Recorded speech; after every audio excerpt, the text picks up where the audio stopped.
Okay, good morning. So இன்றைக்கி நம்ம பார்க்க போகிற லெசன் என்னென்னு பார்த்தீங்க அப்படின்னா chapter 4 theoretical concept of operating system. So operating சிஸ்டம்னா என்ன, அந்த ஆப்ரேட்டிங் சிஸ்டம் என்னென்ன ஒர்க் பண்ணுது, ஸோ அப்படின்றதுலாம் நம்ம இன்றைக்கி இந்த சாப்டர் 4 பார்க்கலாம். ரைட். ஸோ ஃபஸ்ட்டு பார்த்தீங்க அப்படின்னா introduction to software. So software அப்படின்றது நம்ம ஏற்கனவே பார்த்தோம். ஸோ ஹார்ட்வேர் அப்படின்றது ஸோ நம்ம கண்ணுக்கு தெரிகிற ஃபிசிக்கல் ஐட்டம்ஸ் எல்லாத்தையுமே, கம்ப்யூட்டரில் நமக்கு கண்ணுக்கு தெரிகிற ஃபிசிக்கல் ஐட்டம்ஸ் எல்லாத்தையுமே நம்ம என்னென்னு சொல்லுவோம் அப்படின்னா ஹார்ட்வேர்னு சொல்லுவோம். அடுத்த சாஃப்ட்வேர் பார்த்திங்க அப்படின்னா நமக்கு கண்ணுக்கு தெரியாத ப்ரோக்ராம்ஸ், இன்ஸ்ட்ரக்ஷன்ஸ் வந்து நம்ம என்ன சொல்கிறோம் அப்படின்னா சாஃப்ட்வேர் அப்படின்னு சொல்கிறோம். ஸோ இந்த சாஃப்ட்வேர் பார்த்திங்க அப்படின்னா ஹார்ட்வேர் கூட இன்ட்ராக்ட் பண்ணி நமக்கு தேவையான அவுட்புட்டை வந்து நமக்கு கொடுக்கும். ரைட்டாக. ஸோ ஹார்ட்வேரோட சப்போர்ட் கண்டிப்பாக இதுக்கு தேவை, சாஃப்ட்வேருக்கு தேவை. நம்ம ஏற்கனவே பார்த்துருக்கோம், சாஃப்ட்வேர் அண்ட் ஹார்ட்வேர் ரெண்டும் சேர்ந்தால் தான் கம்ப்யூட்டர் வந்து முழுசாக ஃபங்க்ஷன் ஆக வைக்க முடியும் அப்படின்னு சொல்லி நம்ம பார்த்தோம். ரைட்டாக்குன்னு software is a set of instruction that perform a specific task. It interacts basically with the hardware to generate the desired output. Right. Software அப்படின்றது பார்த்திங்க அப்படின்னா செட் ஆஃப் இன்ஸ்ட்ரக்ஷன் எதுக்காக நம்ம யூஸ் பண்ணுறோம் அப்படின்னா ஒரு பர்டிகுலர் டாஸ்க்கை வந்து நம்ம கம்ப்ளீட் பண்ணணும் அப்படின்றதுக்காக நம்ம இந்த சாஃப்ட்வேரை யூஸ் பண்ணுறோம். ரைட்டாக்கண்ணே. ஸோ இது பார்த்திங்க அப்படின்னா ஹார்ட்வேர் கூட இன்ட்ராக்ட் அப்படின்றது கம்யூனிகேட் பண்ணி நமக்கு அவுட்புட்டை வந்து ஜென்ரேட் பண்ணுது. அடுத்தது வந்து பார்த்திங்க அப்படின்னா டைப்ஸ் ஆஃப் சாஃப்ட்வேர். ரைட்டாக்கண்ணா. ஸோ டைப்ஸ் ஆஃப் சாஃப்ட்வேர் பார்த்திங்க அப்படின்னா சாஃப்ட்வேர் வந்து 2 டைப்ஸாக கிளாஸிஃபை பண்ணியிருக்காங்க. ஒன்று வந்து பார்த்திங்கன்னா அப்ளிகேஷன் சாஃப்ட்வேர், இன்னொன்று வந்து பார்த்திங்க அப்படின்னா சிஸ்டம் சாஃப்ட்வேர். ஆனால் மொபைலில் எல்லாருமே நம்ம இப்போ யூஸ் பண்ணிகிட்ருக்கோம். ரைட்டா. ஸோ இதில் வந்து பார்த்திங்க அப்படின்னா அப்ளிகேஷன் சாஃப்ட்வேர் அப்படின்றது ஸோ எம்எக்ஸ் பிளேயர் இருக்கும். அடுத்தது பார்த்திங்க அப்படின்னா மியூசிக் பிளேயர் நிறைய வச்சுருப்பீங்க. ஸோ எம்எக்ஸ் பிளேயரில் நம்ம வீடியோ பார்த்துக்கலாம். மியூசிக் பிளேயரில் பார்த்திங்க அப்படின்னா நம்மளால் சாங்ஸ் எல்லாம் ப்ளே பண்ண முடியும். அதே மாதிரி பிடிஎஃப் வியூவர் வச்சுருப்பீங்க. அந்த பிடிஎஃப் வியூவர் யூஸ் பண்ணி என்ன பண்ண முடியும் அப்படின்னா ஏதாவது பிடிஎஃப் மட்டும் நம்மளால் வியூ பண்ணி பார்த்துக்க முடியும். ரைட்டாக்கண்ணே. ஸோ ஒரு பர்டிகுலர் இப்போ பிடிஎஃப் வியூவரில் என்னால் பிடிஎஃப் மட்டும்தான் ஓப்பன் பண்ண முடியும். ஏன்னா ஓப்பன் பண்ணி வியூ பண்ணி பார்க்க முடியும். பிடிஎஃப் வியூவரில் போய்ட்டு நான் பாட்டு கேட்கணும், படம் பார்க்கணும்னு நினச்சினா கண்டிப்பாக முடியாது. இப்போ எம்எக்ஸ் பிளேயர் இருக்குது. ஸோ எம்எக்ஸ் பிளேயரில் நம்ம என்ன பண்ணிக்கலாம் அப்படின்னா வீடியோ பார்த்துக்கலாம். பட் வீடியோ பார்க்கறத விட்டு இல்லை நான் ப்ரௌஸ் பண்ணணும், யூடியூப் வீடியோஸ் எல்லாம் பார்க்கணும் அப்படின்னா கண்டிப்பாக என்ன பண்ண முடியாது, பார்க்க முடியாது. ஸோ யூடியூப் வீடியோ பார்க்குறதுக்கு நமக்கு யூடியூப்னே தனியாக என்ன இருக்குது, ஒரு ஆப் இருக்குது. ரைட்டாக்கணும். ஸோ இந்த மாதிரியான சாஃப்ட்வேர்ஸ் ஒரு பர்டிகுலர் ஒர்க்கை மட்டும் செய்கிற சாஃப்ட்வேர் நம்ம என்ன சொல்கிறோம் அப்படின்னா அப்ளிகேஷன் சாஃப்ட்வேர் அப்படின்னு சொல்கிறோம். ஒரு ஸ்பெசிஃபிக் ஒர்க்கை மட்டும் அது பண்ணி கொடுக்கும், எல்லா வேலையும் பண்ணாது. பட் சிஸ்டம் சாஃப்ட்வேர் பார்த்திங்க அப்படின்னா ஸோ உன்னோட ஒட்டுமொத்த சிஸ்டமையும் கண்ட்ரோல் பண்ணுறது எது அப்படின்னு பார்த்தீங்கன்னா சிஸ்டம் சாஃப்ட்வேர் தான். சிஸ்டம் சாஃப்ட்வேர் இல்லாமல் நம்ம என்ன பண்ண முடியாது, எந்த ஆப்புமே நம்மளால் இன்ஸ்டால் பண்ண முடியாது. ஃபார் எக்ஸாம்பிள் மொபைலுக்கு ஆப்ரேட்டிங் சிஸ்டம் எடுத்துக்கலாம். சிஸ்டம் சாஃப்ட்வேருக்கு ஒரு பெஸ்ட் எக்ஸாம்பிள் எதுன்னு எடுத்துக்கலாம்னா ஆப்ரேட்டிங் சிஸ்டம் எடுத்துக்கலாம். அதுக்கப்புறம் பார்த்திங்க அப்படின்னா இந்த ஆன்டிவைரஸ் சாஃப்ட்வேர் இருக்குல்ல, அதை எடுத்துக்கலாம். இதெல்லாம் பார்த்திங்க அப்படின்னா ஒட்டுமொத்த சிஸ்டமே என்ன பண்ணோம் அப்படின்னா டோட்டலாக உனக்கு வந்து கண்ட்ரோல் பண்ணுறது தான் இந்த மாதிரியான சாஃப்ட்வேர், சிஸ்டம் சாஃப்ட்வேர்ஸ். ரைட்டாக்கண்ணே. ஸோ இதில் பெஸ்ட்டு இது பார்த்திங்க அப்படின்னா ஆப்ரேட்டிங் சிஸ்டம் தான் ஒரு சிஸ்டம் சாஃப்ட்வேர். ரைட் பாரு. So application software is a set of programs to perform a specific task. ஒரு பர்டிகுலர் டாஸ்க்கு மட்டும் தான் நம்மளால் என்ன பண்ண முடியும், அந்த அப்ளிகேஷன் சாஃப்ட்வேர் யூஸ் பண்ணி பண்ண முடியும். ஸோ இதில் பார்த்திங்க அப்படின்னா எம்எஸ் வேர்ட் அப்படின்றது ஒரு அப்ளிகேஷன் சாஃப்ட்வேர். எதுக்காக நம்ம இதை யூஸ் பண்ணுறோம் எம்எஸ் வேர்டுன்னு பார்த்திங்கன்னா டெக்ஸ்ட் டாக்குமெண்ட், ஸோ நம்ம கொஸ்டின் பேப்பர் எடுக்கிறது, மெட்டீரியல் எடுக்கிறது, இது எல்லாமே பார்த்திங்க அப்படின்னா எதை யூஸ் பண்ணி தான் நம்ம எடுத்துகிட்டு இருக்கோம், இந்த எம்எஸ் வேர்டு யூஸ் பண்ணிட்டு தான் எடுத்துகிட்டு இருக்கோம். அடுத்தது பார்த்திங்கன்னா விஎல்சி மீடியா பிளேயர். ஸோ இந்த விஎல்சி இது வந்து ரொம்ப பாப்புலரான சாஃப்ட்வேர் சிஸ்டமை பொறுத்த வரைக்கும். மொபைல்லையுமே உனக்கு ஆண்ட்ராய்ட்லேயே அவைலபிளாக இருக்குது விஎல்சின்றது. ஸோ எதுக்காக இந்த விஎல்சி பிளேயர் நம்ம யூஸ் பண்ணுறோம் அப்படின்னா நம்ம ஆடியோ ப்ளே பண்ணுறதுக்கு, வீடியோ ஃபைல்ஸ் ப்ளே பண்ணுறதுக்கு எல்லாத்துக்கும் நம்ம இந்த விஎல்சி சாஃப்ட்வேரை யூஸ் பண்ணுறோம். அடுத்தது பார்த்திங்க அப்படின்னா system software. So system software is a type of computer program that is used to run the computer's hardware and application programs. ரைட்டாக. ஸோ இந்த சிஸ்டம் சாஃப்ட்வேர் யூஸ் பண்ணி தான் நம்ம எதாவது ரன் பண்ணுறோம் அப்படின்னா கம்ப்யூட்டரில் இருக்க ஹார்ட்வேர்ஸ், அந்த இன்புட் டிவைசஸ், அவுட்புட் டிவைசஸ், அதுக்கப்புறம் பார்த்திங்கன்னா அப்ளிகேஷன் சாஃப்ட்வேர்ஸ் இருக்குல்ல, அது எல்லாத்தையுமே நம்ம ரன் பண்ணுறதுக்கு எது நமக்கு தேவைப்படுது, சிஸ்டம் சாஃப்ட்வேர் தேவைப்படுது. ரைட்டாகண்ணே. ஸோ இதுதான் பெஸ்ட் எக்ஸாம்பிள் இது ஆப்ரேட்டிங் சிஸ்டம். இன்னொன்று லாங்குவேஜ் ப்ராசஸர் அப்படின்னு சொல்லியிருக்காங்க. இந்த லாங்குவேஜ் ப்ராசஸரோட மெயின் ஒர்க் என்ன அப்படின்னா ஸோ நம்ம கொடுக்குற ஹை லெவல் லாங்குவேஜ் எல்லாம் மிஷின் லெவல் லாங்குவேஜாக கன்வெர்ட் பண்ணி மிஷின்ட்ட கொடுக்கும். தென் கம்ப்யூட்டர் ப்ராசஸ் பண்ணிவிட்டு கொடுக்குற அவுட்புட் வந்து எப்படி இருக்கும், 0s and 1s machine level லாங்குவேஜில் இருக்கும், மிஷின் லெவல் கோடாக இருக்கும். ஸோ அந்த மிஷின் கோடை வந்து அகெயின் ட்ரான்ஸ்லேட் பண்ணி ஹை லெவல் லாங்குவேஜுக்கு ட்ரான்ஸ்லேட் பண்ணி நமக்கு புரிகிற மாதிரி கொடுக்குறது. ஸோ இதுதான் இந்த லாங்குவேஜ் ப்ராசஸரோட மெயின் ஒர்க்கு. எடாக்கண்ணா புரியுதா? ரைட். அடுத்தது பார்த்திங்க அப்படின்னா introduction to operating system. So operating சிஸ்டம்னா என்ன? ஸோ ஆப்ரேட்டிங் சிஸ்டம் அப்படின்றது பார்த்திங்க அப்படின்னா ஒரு சிஸ்டம் சாஃப்ட்வேர். ரைட்டாக்கண்ணே. ஸோ அது பார்த்திங்க அப்படின்னா யூசருக்கும் கம்ப்யூட்டருக்கும் நடுவில் ஒரு இன்டர்ஃபேஸாக ஒர்க் பண்ணுது. ரைட்டாக்கண்ணா யூசருக்கும் கம்ப்யூட்டருக்கும் நடுவில், அதாவது நமக்கும் கம்ப்யூட்டருக்கும் இடையில் வந்து பார்த்திங்க அப்படின்னா ஒரு இன்டர்ஃபேஸ். ஸோ நமக்கு கம்ப்யூட்டர் கூட கம்யூனிகேட் பண்ணிக்கிறதுக்கு நம்ம எதை யூஸ் பண்ணுறோம், இந்த சிஸ்டம் சாஃப்ட்வேரை யூஸ் பண்ணுறோம். சிஸ்டம் சாஃப்ட்வேர் இல்லாமல் நம்ம இது கூட கம்யூனிகேட் பண்ண முடியாது, கம்ப்யூட்டர் கூட கம்யூனிகேட் பண்ண முடியாது. ஸோ கம்யூனிகேட்னா நம்ம அதுக்கு இன்புட்டை கொடுக்க முடியாது, ப்ராசஸ் பண்ணுறது முடியாது, அவுட்புட்டை நம்மளால் திருப்பி கெட் பண்ணிக்கவும் முடியாது. எது இல்லை அப்படின்னா ஆப்ரேட்டிங் சிஸ்டம் இல்லை அப்படின்னா. ஸோ ஆப்ரேட்டிங் சிஸ்டம் தான் நமக்கு நடுவில் ஒரு இன்டர்மீடியேட்டராக ஒர்க் ஆகிட்டு இருக்குது.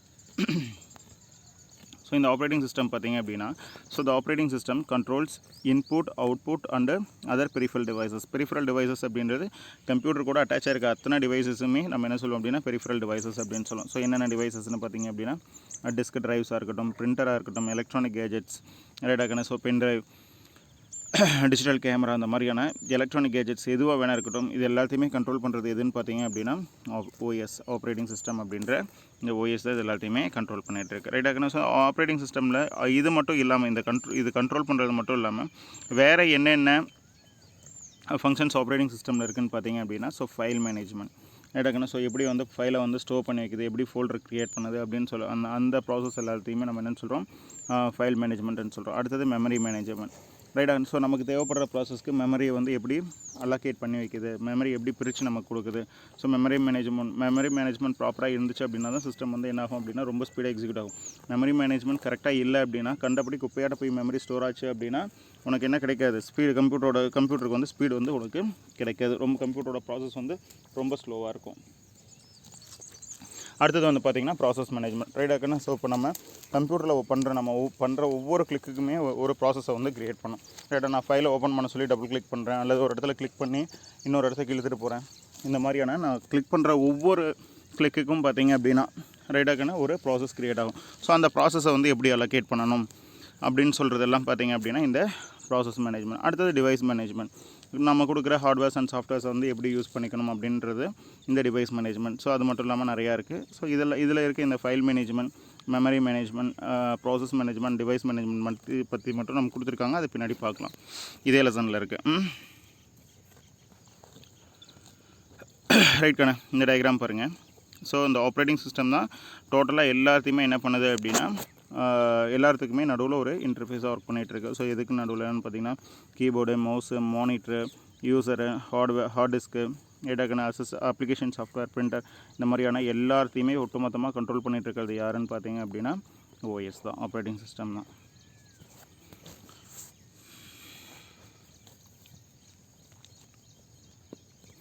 Right பாருங்கண்ணே.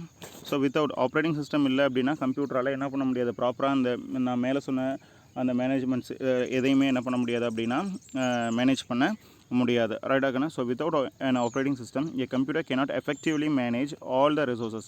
When a computer is switched on, the operating system is loaded into the memory automatically. ரைட்டாக்கண்ணா. ஸோ ஆப்ரேட்டிங் சிஸ்டம் இல்லை அப்படின்னா கம்ப்யூட்டர் எந்த ஃபங்க்ஷனுமே ப்ராப்பராக பண்ண முடியாது. நம்ம கம்ப்யூட்டர் ஆன் பண்ணது ஆட்டோமேட்டிக்காக என்ன ஆகும் அப்படின்னா ஆப்ரேட்டிங் சிஸ்டம்லேருந்து ஓஎஸ் வந்து எங்கே லோடாக ஆரம்பிச்சிடும், மெயின் மெமரியில் உனக்கு லோடாக ஆரம்பிச்சிடும்.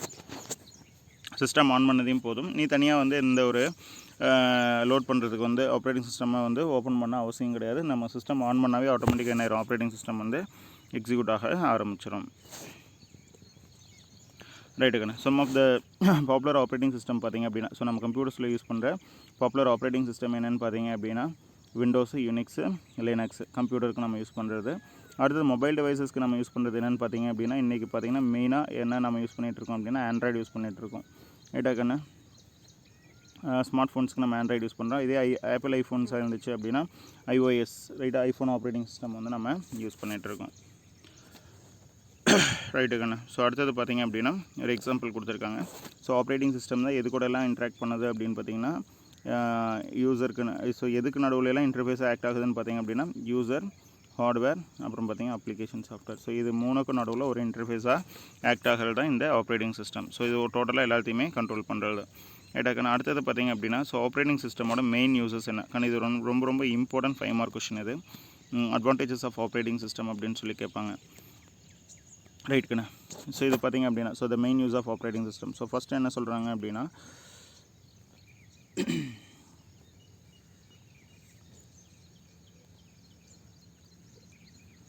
to ensure a computer that can be used to extract what the user want to do. Right again, to ensure the computer can be used to exact what the user wants it to. So யூசருக்கு தேவையானது எல்லாத்தையுமே நம்மளால் கொடுக்க முடியுமா, ரைட்டாகண்ணா, எல்லாத்தையுமே கொடுக்க முடியுமா அப்படின்றத எது என்ஷூர் பண்ணணும், ஆப்ரேட்டிங் சிஸ்டம் வந்து என்ஷூர் பண்ணிக்கணும். அடுத்தது பார்த்திங்க அப்படின்னா so easy interaction between user and computer. So கம்ப்யூட்டருக்கும் யூசருக்கும் நடுவில் ஒரு ஈஸியான இன்ட்ராக்ஷனை கொடுக்கணும், ஈஸியாக கம்யூனிகேட் பண்ணிக்கிற மாதிரியான வழியை கொடுக்கணும். அடுத்தது பார்த்திங்க அப்படின்னா ஸோ நம்ம கம்ப்யூட்டர் ஸ்டார்ட் பண்ணதையுமே ஆட்டோமேட்டிக்காக என்ன ஆகிடும், கம்ப்யூட்டர் ஆப்ரேஷன் வந்து பூட் ஆக ஆரம்பிச்சிடும். ஸோ அதுக்கு பேர் தான் நம்ம என்ன சொல்கிறோம் அப்படின்னா பூட்டிங் அப்படின்னு நம்ம சொல்கிறோம். ஸோ நம்ம இதை ஃபஸ்ட் லெசன்லேயே பார்த்தோம். ஸோ அது மட்டும் இல்லாமல் வேறு என்ன பண்ணுறது, நான் ஏற்கனவே சொன்ன மாதிரி எல்லா ஹார்ட்வேரையுமே கண்ட்ரோல் பண்ணுறது இது இந்த ஆப்ரேட்டிங் சிஸ்டம் தான். ஸோ ஹார்ட்வேர்ஸ் அப்படின்னாவே உனக்கு இன்புட் டிவைசஸ் அவுட்புட் டிவைசஸ் எல்லாமே வந்துடும். அதே மாதிரி utilisation of memory, main memory ப்ராப்பராக வந்து மெயின் மெமரி யூஸ் பண்ணணும். குப்பையாட்ட நம்ம வந்து மெயின் மெமரி யூஸ் பண்ணோம் அப்படின்னா எல்லா ப்ராசஸையும் நம்மளால் ஸ்டோர் பண்ணி வைக்க முடியாது. அப்போ ஆட்டோமேட்டிக்காக என்ன ஆகிடும், சிஸ்டமோட ஸ்பீடு வந்து ரொம்ப ஸ்லோவாகிடும். அதே மாதிரி நம்ம கொடுக்குற ப்ரோக்ராம்ஸ்க்கு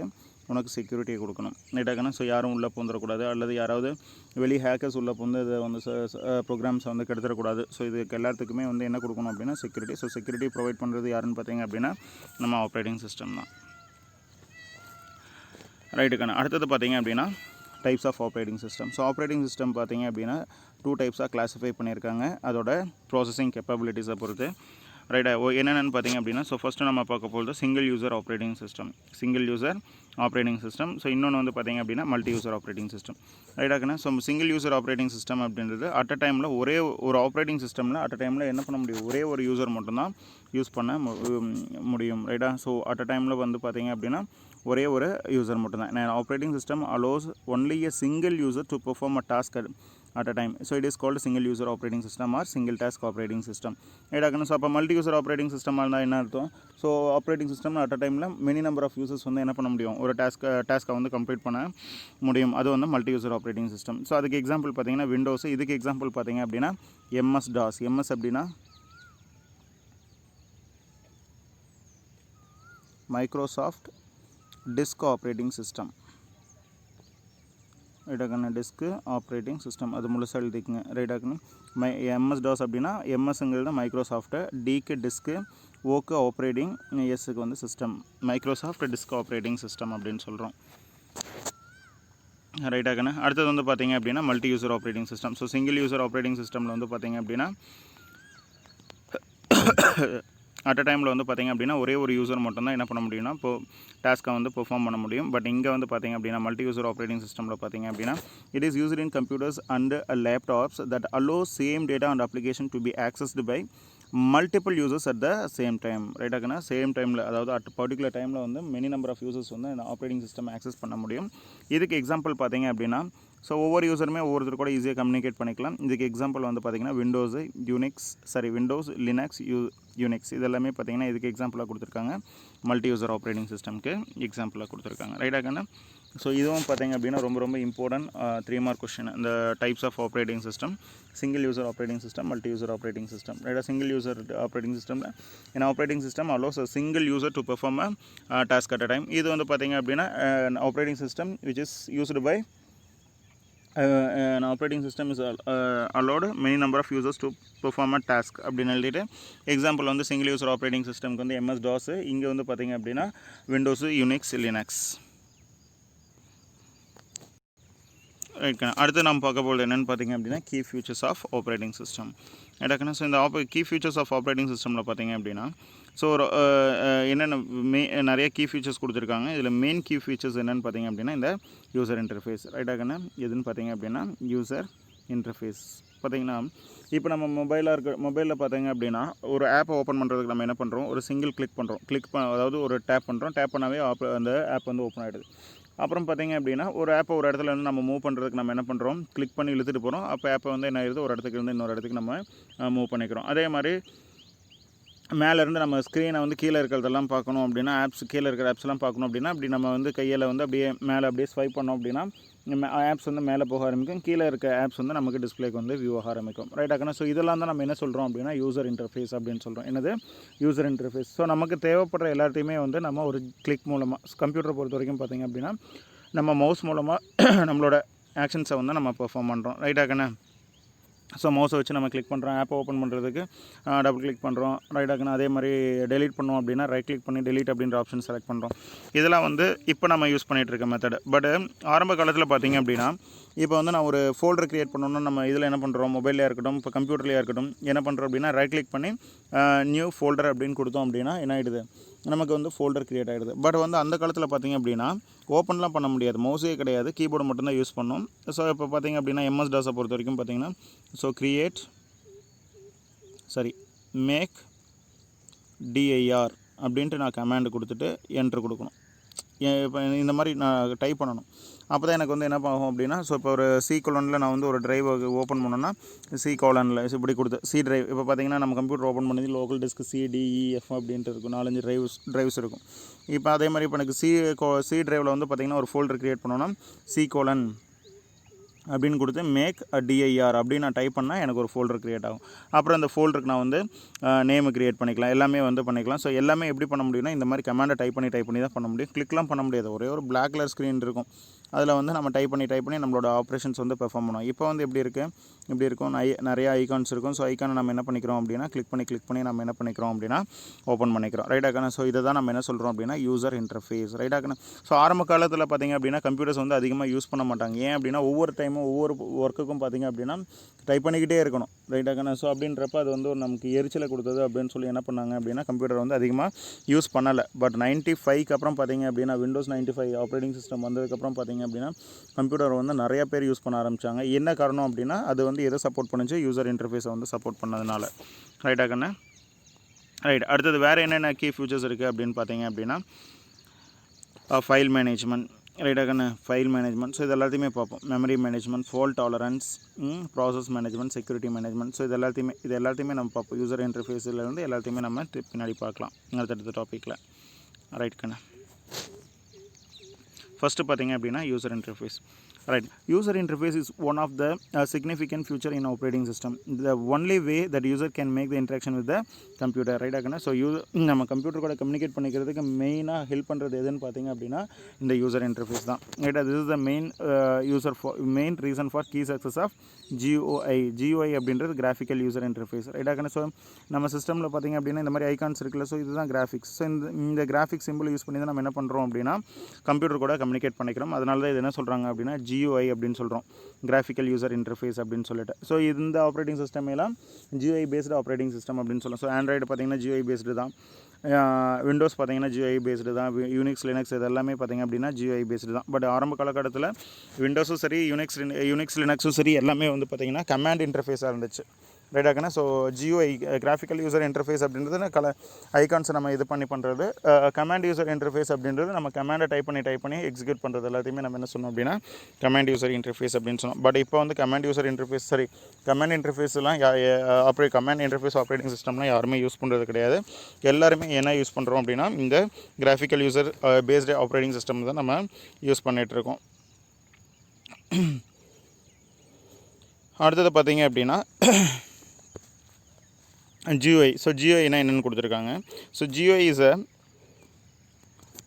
graphical user interface is a window based system with a pointing device to direct input output choose from menus. So இந்த பாயிண்டிங் டிவைஸ் நம்ம யூஸ் பண்ணி என்ன பண்ணிக்கிறோம் அப்படின்னா மெனுவை சூஸ் பண்ணுறது, செலக்ட் பண்ணுறது, பர்டிகுலர் ஏதாவது நம்ம செலக்ட் பண்ணணும்னா நம்ம செலக்ட் பண்ணுறது. ஸோ கீபோர்டு பார்த்திங்க அப்படின்னா ஸோ இதை யூஸ் பண்ணி நம்ம என்ன பண்ணிக்கிறோம், டைப் பண்ணிக்கிறோம். ஸோ இந்த கிராஃபிக்கல் யூசர் இன்டர்ஃபேஸில் இருக்க அந்த வைப்ரண்ட் கலர்ஸ் என்ன பண்ணுது அப்படின்னா யூசரை வந்து ஈஸியாக அட்ராக்ட் பண்ண. அதாவது நான் ஏற்கனவே சொன்ன மாதிரி தான் பல கமாண்ட் இன்டர்ஃபேஸாக இருக்கப்போ வந்து அதிகமான பேர் வந்து கம்ப்யூட்டர் யூஸ் பண்ணல. இந்த GUI பேஸ்டு ஆப்ரேட்டிங் சிஸ்டம் வந்ததுக்கப்புறம் தான் பார்த்திங்க அப்படின்னா நிறைய பேர் கம்ப்யூட்டரை வந்து விரும்பி யூஸ் பண்ண ஆரம்பித்தாங்க. அதுக்கு காரணம் என்ன அப்படின்னா இந்த GUI கிராஃபிக்கல் யூசர் இன்டர்ஃபேஸ், அதாவது யூசர் இன்டர்ஃபேஸ்னு சொல்கிற கிராஃபிக்கல் யூசர் இன்டர்ஃபேஸ் வந்ததுக்கப்புறம். ரைட். இப்போ பார்த்திங்க அப்படின்னா ஏற்கனவே சொன்ன மாதிரி ஆரம்ப காலத்தில் வந்து பார்த்திங்க அப்படின்னா விண்டோஸாக இருக்கட்டும், லினக்ஸாக இருக்கட்டும் எல்லாமே வந்து கமாண்ட் யூசர் இன்டர்ஃபேஸாக தான் இருந்துச்சு. பட் இப்போ வந்து பார்த்திங்க அப்படின்னா இந்த லினக்ஸ் டிஸ்ட்ரிபியூஷன் கூட பார்த்திங்கன்னா GUI பேஸ்டு ஆப்ரேட்டிங் சிஸ்டம் வந்து மாறிடுச்சு. அதுக்கப்புறம் பார்த்திங்கன்னா ஸோ யூசர் இன்டர்ஃபேஸ் இப்போ மெயின் பாயிண்ட்ஸ் என்னென்னு சொல்லி கொடுத்துருக்காங்க. இந்த யூசர் இன்டர்ஃபேஸ்க்கு என்னென்னு பார்த்தீங்கன்னா the user interface should enable user to retain this expertise for a long time. ரைட்டாக்குன்னு. ஸோ இந்த கிராஃபிக்கல் யூசர் இன்டர்ஃபேஸ் வந்து யூசர் வந்து அதிகமான நேரம் கம்ப்யூட்டரில் வந்து ஒர்க் பண்ணுறதுக்கான ஒரு என்விரான்மெண்ட்டை க்ரியேட் பண்ணி கொடுக்கணும்னு சொல்லியிருக்காங்க. அடுத்தது பார்த்திங்கன்னா the user interface should also satisfy the customer based on their needs. Right ஆகணும். அதே மாதிரி இந்த யூசர் இன்டர்ஃபேஸ் என்ன பண்ணணும்னு சொல்லியிருக்காங்க, கஸ்டமரோட நீடை வந்து சாட்டிஸ்ஃபை பண்ணணும், கஸ்டமரோட தேவையை வந்து பூர்த்தி செய்யணும் அப்படின்னு சொல்லியிருக்காங்க. அடுத்தது வந்து பார்த்திங்கன்னா the user interface should save users precious time. Right ஆகணும். ஸோ நம்ம கமாண்டை டைப் பண்ணி மேக்கு டிஐஆர் அப்படின்னு இந்த மாதிரி கொடுத்துட்ருந்தோம் அப்படின்னா டைம் வந்து அதிகமான டைம் எடுத்துக்கும். பட் நம்ம ஃபோல்டரை வந்து க்ரியேட் பண்ணுறதுக்கு நம்ம ஜஸ்ட் ரைட் கிளிக் பண்ணி க்ரியேட் ஃபோல்டர் அப்படின்ற ஆப்ஷன்ஸை நம்ம கிளிக் பண்ணோம், ஆட்டோமேட்டிக்காக என்ன ஆகிடும், ஃபோல்டர் வந்து க்ரியேட் ஆகிடும். ரைட் ஆகணும். ஸோ இதனால் வந்து பார்த்திங்க அப்படின்னா யூசர்ஸ்க்கு டைம் வந்து அதிகமாக சேவ் பண்ணணும். ஸோ சேவ் பண்ணணும் அப்படின்னு சொல்லியிருக்காங்க. அடுத்தது பார்த்திங்க அப்படின்னா ஸோ ஒவ்வொரு ப்ராடக்டோட மெயின் எய்ம் என்னவாக இருக்குன்னு பார்த்திங்க அப்படின்னா அது ஃப்ரிட்ஜாக இருக்கலாம், வாஷிங் மிஷினாக இருக்கலாம், மிக்ஸியாக இருக்கலாம். ரைட்டாக இருக்குன்னா ஒவ்வொரு ப்ராடக்டோட மெயின் எய்ம் என்ன அப்படின்னா கஸ்டமரோட நீட்ஸை வந்து சாட்டிஸ்ஃபை பண்ணும், அதாவது கஸ்டமரோட தேவையை வந்து பூர்த்தி செய்யணும். ஸோ இங்கேயும் அதே தான். And the ultimate aim of any product is to satisfy the customer. The user interface is also to satisfy the customer. Right ஆகணும். இங்கே யூசர் இன்டர்ஃபேஸ் எதை பூர்த்தி செய்யணும்னு சொல்லியிருக்காங்க, யூசரோட கஸ்டமரோட நீடை வந்து ஃபுல்ஃபில் பண்ணணும் அப்படின்னு சொல்லியிருக்காங்க. அடுத்தது பார்த்திங்க அப்படின்னா user interface should reduce number of errors committed by the user. Right ஆகணும். அதே மாதிரி யூசர் இன்டர்ஃபேஸ் எதை குறைக்கணும், யூசருக்கு செய்கிற தவறை வந்து குறைச்சிக்கிட்டே வரணும் அப்படின்னு சொல்லியிருக்காங்க. ஸோ நம்ம கமெண்ட் டைப் பண்ணுறப்ப ஸ்பெல்லிங் மிஸ்டேக் இந்த மாதிரியான நிறைய மிஸ்டேக்ஸ் வரும், சரியாக ஃபோல்டர் க்ரியேட் ஆகாது, சரியாக நம்ம கொடுக்குற ப்ராசஸ் வந்து எக்ஸிக்யூட் ஆகாது. பட் கிராஃபிக்கல் யூசர் இன்டர்ஃபேஸ் இருக்கிறதுனால ஆட்டோமேட்டிக்காக நம்ம என்ன பண்ணிக்கலாம், ஈஸியாக நம்மளோட வேலையை செஞ்சுக்க முடியும். ஸோ நம்பர் ஆஃப் எரர்ஸை வந்து எது குறைக்கணும்னு சொல்லியிருக்காங்க, இந்த யூசர் இன்டர்ஃபேஸ் வந்து குறைச்சி கொடுக்கணும் அப்படின்னு சொல்லியிருக்காங்க. ரைட் ஆகணும். அடுத்து நாம் பார்க்க போகிறது என்னென்னு பார்த்தீங்க அப்படின்னா மெமரி மேனேஜ்மெண்ட். ரைட் ஆகணும். ஸோ மெமரி மேனேஜ்மெண்ட் பார்த்திங்க அப்படின்னா கம்ப்யூட்டர்ஸ் மெயின் மெமரியை ஓவராலாக கண்ட்ரோல் பண்ணுறதும் கோஆர்டினேட் பண்ணுறது. அதுக்கப்புறம் பார்த்திங்க அப்படின்னா மெமரி பிளாக்கை வந்து ப்ராசஸ்க்கு வந்து மெமரி பிளாக்கை வந்து அசைன் பண்ணி கொடுக்குறது. இதெல்லாம் யாரோட ஒர்க்குன்னு பார்த்திங்க அப்படின்னா மெமரி மேனேஜ்மெண்ட்டோட ஒர்க். ரைட் ஆகணும். ஸோ மெமரி கண்ட்ரோல் பண்ணுறது, மெமரியை கோஆர்டினேட் பண்ணுறது, கோஆர்டினேட் அப்படின்றது. ஸோ இவ்வளோ பெரிய மெமரி இருக்குது அப்படின்னா ஸோ வரிசையாக இது பண்ணிக்கிட்டு வரணும், இப்படி வரிசையாக இது பண்ணிக்கிட்டு வரணும். ஸோ இங்கே ஒன்று பண்ணிவிட்டு மறுபடியும் இங்கே ஒன்று பண்ணிவிட்டு அப்புறம் இங்கே ஒன்று பண்ணிவிட்டு அப்புறம் நடுவில் பண்ணிவிட்டு ஸோ இப்படி வந்து மெமரியை வந்து அலோகேட் பண்ணோம் அப்படின்னா இப்போ இங்கே ஸ்பேஸ் இருக்குது, இங்கே ஸ்பேஸ் இருக்குது, இங்கே ஸ்பேஸ் இருக்குது, இங்கே ஸ்பேஸ் இருக்குது. ரைட் ஆகணும். ஸோ இது டோட்டலாக வந்து எனக்கு ஒரு 100 KB தேவைப்படுதுன்னா இந்த ஸ்பேஸில் எனக்கு 100 KB கிடைக்காது. ரைட்டாக இங்கே ஒரு 30 தான் இருக்கும், இங்கே ஒரு 30 இருக்கும், இங்கே ஒரு 30 இருக்குது, இங்கே ஒரு 30 இருக்குது. ஸோ டோட்டல் சைஸ் பார்த்திங்கன்னா எனக்கு 100 வராது. அதுவே நம்ம மெமரியை வந்து இப்படி ப்ராப்பராக அரேஞ்ச் பண்ணிட்டு வரோம்னு வச்சுக்கோங்க. அப்போ என்ன ஆகும், இந்த சைடு ஃப்ரீயாக இருக்குமா. ரைட்டா. இப்போ இங்கே இந்த 5 ப்ராசஸ், இங்கே நான் 8 ப்ராசஸ்க்கான மெமரியை வந்து அலோகேட் பண்ணியிருக்கேன். இப்போ இந்த ஸ்பேஸ் ஃப்ரீயாக இருக்குமா, எனக்கு 100 KB தேவைப்பட்டுச்சுன்னா ஸோ இந்த இடத்துல நான் 100 KB எடுத்துக்கலாம். ரைட்டாக்கண்ணா. இதுக்காக தான் சொல்கிறது மெமரி வந்து ப்ராப்பராக வந்து மேனேஜ் பண்ணணும் அப்படின்ட்டு. ஸோ அந்த மெமரி மேனேஜ்மெண்ட் தான் என்ன பண்ணுது அப்படின்னா ஸோ ப்ராசஸ்க்கு தகுந்த மாதிரி மெமரியை கண்ட்ரோல் பண்ணுறது, கோஆர்டினேட் பண்ணுறது எல்லாமே யாரோட ஒர்க்குன்னு பார்த்தீங்க அப்படின்னா இந்த மெமரி மேனேஜ்மெண்ட் தான். ரைட்டாக்கண்ணா. ரைட். மெமரி மேனேஜ்மெண்ட் என்ன பண்ணணும்னு பார்த்தீங்கன்னா இப்போது ஒவ்வொரு பிளாக்குக்கும், ஒவ்வொரு ப்ராசஸ்க்கும், ஒவ்வொரு ப்ரோக்ராமுக்கும் தகுந்த மாதிரி என்ன பண்ணுது அப்படின்னா மெமரியை வந்து அலோகேட் பண்ணி கொடுக்கும். ஸோ நீ இந்த இடத்துக்கு போய்டு ஒரு அட்ரஸை கொடுத்து கரெக்டாக என்ன பண்ணி வைக்கும் அப்படின்னா மெமரியை வந்து அலோகேட் பண்ணி ஒவ்வொரு ப்ராசஸ்க்கும் கொடுக்கும். இதுதான் பார்த்திங்க அப்படின்னா இந்த மெமரி மேனேஜ்மெண்ட்டோட பர்பஸ். ரைட். அடுத்தது பாருங்கள். ஸோ the objective அப்படின்றது கோல். ரைட்டா. So the goal of memory management process is to improve both the utilization of CPU and speed of the computer response to its users via main memory. Right ஆகணும். So main memory வந்து எந்தளவுக்கு ஃப்ரீயாக இருக்கோ அந்தளவுக்கு வந்து நமக்கு எது ஃபாஸ்ட்டாக இருக்கும், கம்ப்யூட்டரோட ஸ்பீடு வந்து ரொம்ப அதிகமாக இருக்கும். ரைட்டாக மெயின் மெமரி கம்மியாக ரைட்டாக அதில் தேவையில்லாத ப்ராசஸில் நம்ம ரன் பண்ண வச்சோம் அப்படின்னா ஆட்டோமேட்டிக்காக என்ன ஆகிடும், கம்ப்யூட்டரோட ஸ்பீடு வந்து கம்மியாகிடும் அப்படின்னு நான் ஏற்கனவே சொன்னேன். ரைட்டாக. ஸோ மெயின் மெமரியோட மெயின் கோல் என்னென்னு பார்த்தீங்க அப்படின்னா ஸோ சிபியூவையும் ப்ராப்பராக யூட்டிலைஸ் பண்ணணும், அதாவது மெமரியும் ப்ராப்பராக யூட்டிலைஸ் பண்ணணும்.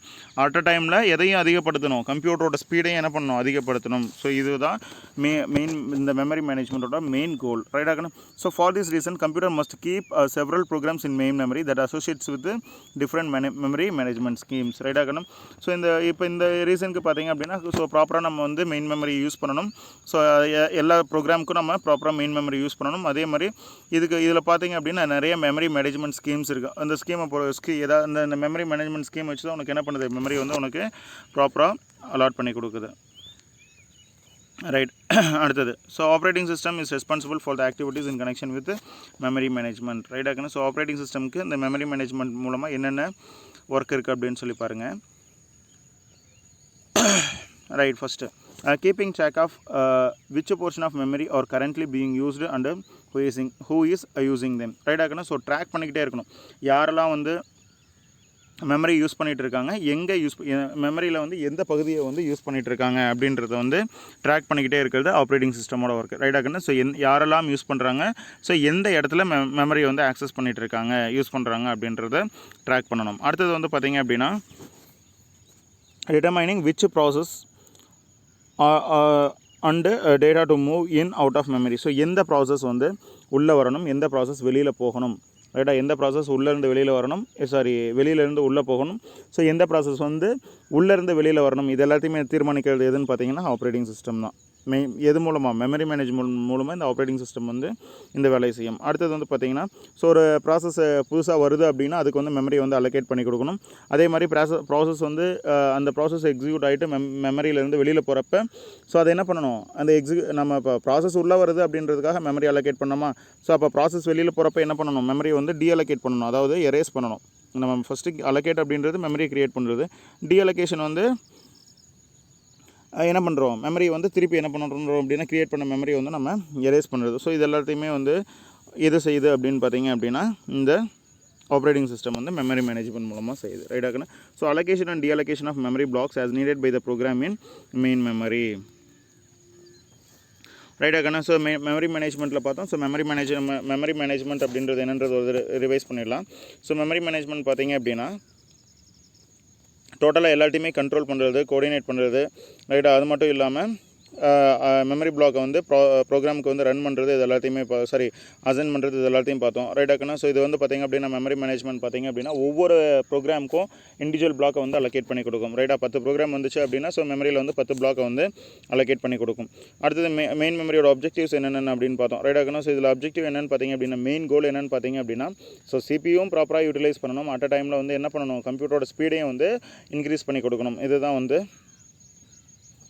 இந்த மெமரி மேனேஜ்மெண்ட்டோட மெயின் கோல் அப்படின்னு சொல்லி பார்த்தோம். அடுத்தது பார்த்திங்க அப்படின்னா ஸோ இந்த மெமரி மேனேஜ்மெண்ட் வச்சு ஆப்ரேட்டிங் சிஸ்டம்க்கு என்னென்ன ஒர்க் அப்படின்றது பார்த்திங்க அப்படின்னா ஸோ இது வந்து ட்ராக் பண்ணிக்கிட்டே இருக்கணும். ஸோ யாரெல்லாம் வந்து மெமரி யூஸ் பண்ணிகிட்டு இருக்காங்க, எந்த பகுதியை யூஸ் பண்ணிகிட்டு இருக்காங்க, அதுக்கப்புறம் பார்த்திங்க அப்படின்னா ஸோ எந்த ப்ராசஸ் வந்து வெளியிலேருந்து உள்ளே போகணும், எந்த ப்ராசஸ் எல்லாம் உள்ளேருந்து வெளியில் வரணும் அப்படின்றத தீர்மானிக்கிறது யாருன்னு பார்த்திங்க அப்படின்னா ஆப்ரேட்டிங் சிஸ்டம் தான். ஸோ ஆப்ரேட்டிங் சிஸ்டம் எது மூலமாக தீர்மானிக்கணும்னா மெமரி மேனேஜ்மெண்ட் மூலமாக.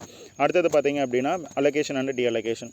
ஸோ எந்த ப்ராசஸ் வந்து புதுசாக வர ப்ராசஸ்க்கு வந்து அலோகேட் பண்ணி கொடுக்கணும் ரைட்டா. ஸோ அந்த ப்ராசஸ் எக்ஸிக்யூட் ஆகிட்டு வெளியில் போகிறப்ப அந்த ப்ராசஸ்க்காக ஒதுக்கப்பட்ட இடத்த வந்து என்ன பண்ணணும், திருப்பி டீஅலோகேட் பண்ணணும். ஸோ இதெல்லாம் பார்த்திங்க அப்படின்னா ஆப்ரேட்டிங் சிஸ்டம் மெமரி மேனேஜ்மெண்ட்டை யூஸ் பண்ணி செஞ்சிட்ருக்கு.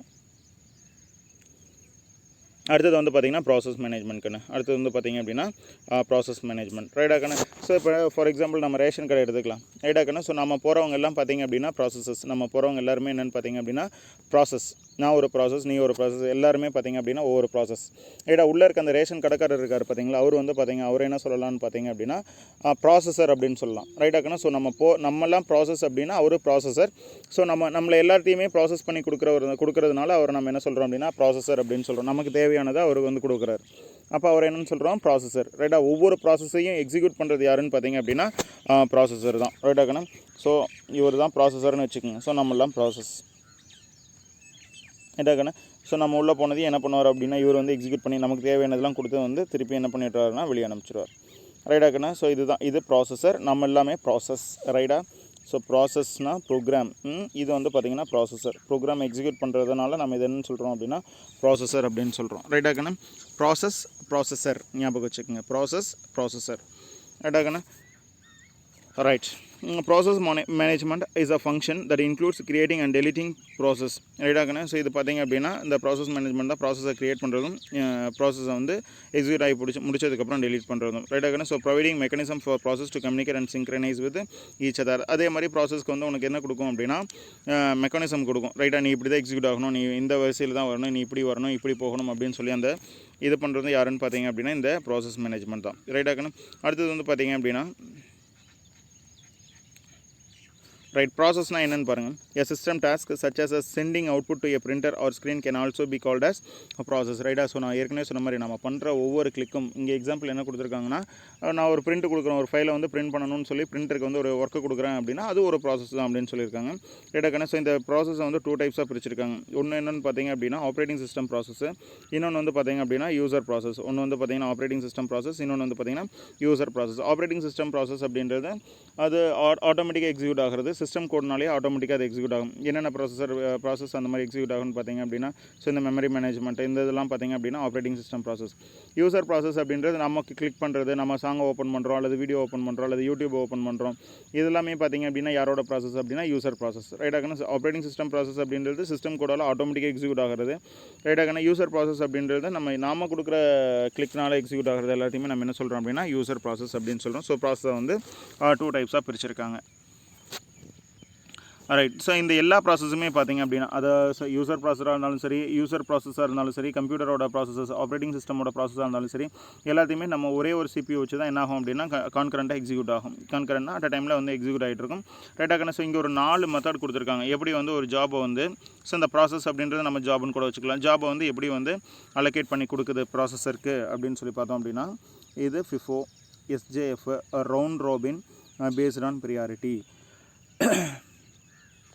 ரைட்டாக்கான. ஸோ இதில் 4 டெக்னிக் கொடுத்துருக்காங்க. இது எல்லாமே பார்த்தீங்க அப்படின்னா ப்ராசஸ் மேனேஜ்மெண்ட்டில் வர 4 டெக்னிக்ஸ். ஸோ இந்த 4 டெக்னிக்கில் ஏதாவது ஒரு டெக்னிக்கை யூஸ் பண்ணி நான் என்ன பண்ணோம் அப்படின்னா இந்த ப்ராசஸ் மேனேஜ்மெண்ட் வந்து ப்ராசஸருக்கு ப்ராசஸை வந்து அலோகேட் பண்ணோம். ரைட்டாக்கான. இந்த 4 டெக்னிக்கில் ஏதாவது ஒரு டெக்னிக் யூஸ் பண்ணி நம்ம ப்ராசஸ், நம்ம எல்லாருமே ரேஷன் கடைக்கு போகிறோம், நம்ம எல்லாமே நம்ம என்னென்னு சொல்கிறோம் ப்ராசஸ்னு சொல்கிறோம். உள்ளே இருக்கிற அந்த ரேஷன் கடைக்காரரை வந்து நம்ம என்ன சொல்கிறோம் அப்படின்னா ப்ராசஸர் அப்படின்னு சொல்கிறோம்.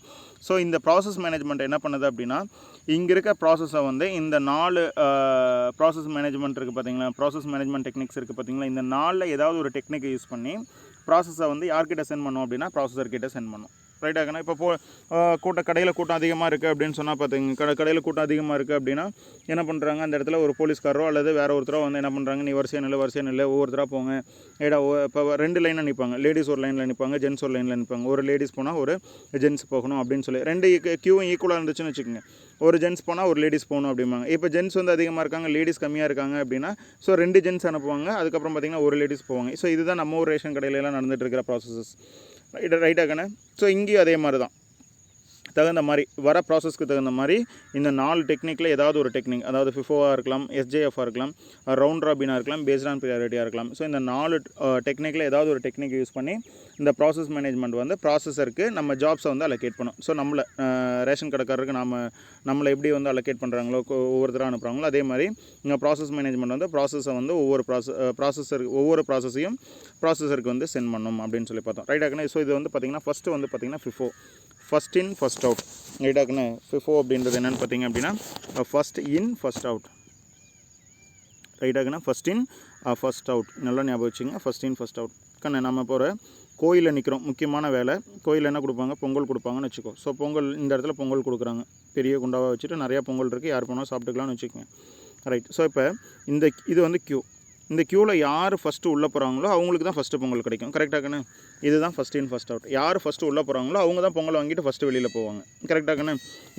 இது வந்து கியூ மெத்தட். ரைட்டாக. நம்ம தியேட்டரில் டிக்கெட் வாங்குகிறோம், ரைட்டாகண்ணே, அல்லது வேறு எந்த இடத்துல இப்போ வரிசையாக நம்ம ஆஃபீஸ் ரூமுக்கே நோட் புக் வாங்க போகிறோம் அப்படின்னா ஸோ யார் ஃபஸ்ட்டு போகிறோமோ அவங்களுக்கு தான் என்ன பண்ணுவாங்க, ஃபஸ்ட்டு புக்கு கொடுத்து வெளியில் அனுப்புவாங்க. அதுதான் ஃபஸ்ட் இன் ஃபஸ்ட் அவுட். அடுத்தது பார்த்திங்கன்னா SJF, shortest job first.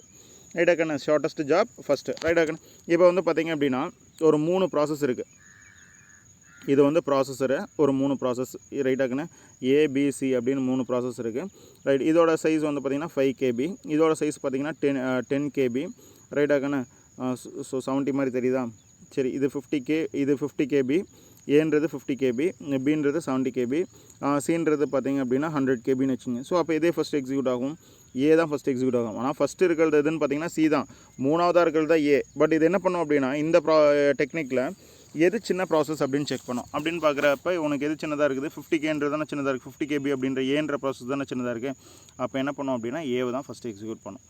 ரைட்டாகண்ணே. So இதுதான் நம்ம என்ன சொல்கிறோம் அப்படின்னா ஷார்ட்டஸ்ட் ஜாப் ஃபஸ்ட். எது சின்ன ஜாபோ அதுதான் ஃபஸ்ட்டு எதுக்கிட்ட அசைன் ஆகும், ப்ராசஸருக்கு அசைன் ஆகும். ரைட்டாகண்ணே. புரியுதா இது ரெண்டும்? ஸோ ஃபஸ்ட்டு பார்த்தீங்கன்னா FIFO, first in first out. ரெண்டாவது பார்த்தது பார்த்தீங்கன்னா SJF, ஷார்ட்டஸ்ட் ஜாப் ஃபஸ்ட். ரைட்டாக்கான ஷார்ட்டஸ்ட்டு ஜாப் ஃபஸ்ட்டு. அடுத்தது பார்த்திங்கன்னா round robin. So round robin அப்படின்றது க்யூ மாதிரியே தான். இது ப்ராசஸர், இது வந்து இப்போ க்யூன்னு வச்சுக்கோங்க. ரைட்டாக்கண்ணா. ஸோ இது நம்ம இன்னொரு கான்செப்ட் பார்ப்போம், டைம் ஷேரிங் அப்படின்னு பார்ப்போம். ஸோ அதே மாதிரி தான் இது இருக்கும். ரைட்டாக்கண்ணா. So A B C 3 process. So first இது இருக்குது, ஏ இருக்குது. ஸோ ஏக்கு பார்த்திங்க அப்படின்னா ஒரு 40 செகண்ட் டைமு. பிக்கு வந்து பார்த்திங்கன்னா 30 செகண்ட் டைம். சிக்கு வந்து பார்த்திங்க அப்படின்னா ஒரு 40 செகண்ட் டைம். ரைட்டாக்கண்ணா. இப்படி இருக்குது. ரைட், இங்கே உள்ளே போகுது. ஏ வந்து 40 செகண்டில் எக்ஸிக்யூட் பண்ண முடியல அப்படின்னா என்ன பண்ணிவிடும்? ஸோ இதில் வந்து பார்த்திங்க அப்படின்னா டைம் செட் பண்ணி வச்சுருப்பாங்க. நம்ம ஒவ்வொரு ப்ராசஸ்க்கும் டைம் கொடுத்துட்டோம்ல. ரைட், இதுக்கு வந்து ஏக்கு எவ்வளோ தான் நம்ம கொடுத்துருக்கோம்? 40 செகண்ட்ஸ் தான் கொடுத்துருக்கோம்னு வச்சுக்கோங்க. ஸோ 40 செகண்ட் இந்த ப்ராசஸை கம்ப்ளீட் பண்ண முடியல அப்படின்னா இந்த ப்ராசஸரை அமைதியாக ஒதுக்கி வச்சிடும். ரைட்டாக்கண்ணா. ஸோ இது எங்கே போகும் அப்படின்னா திருப்பி சிக்கு பின்னாடி போய் நினைக்கும்.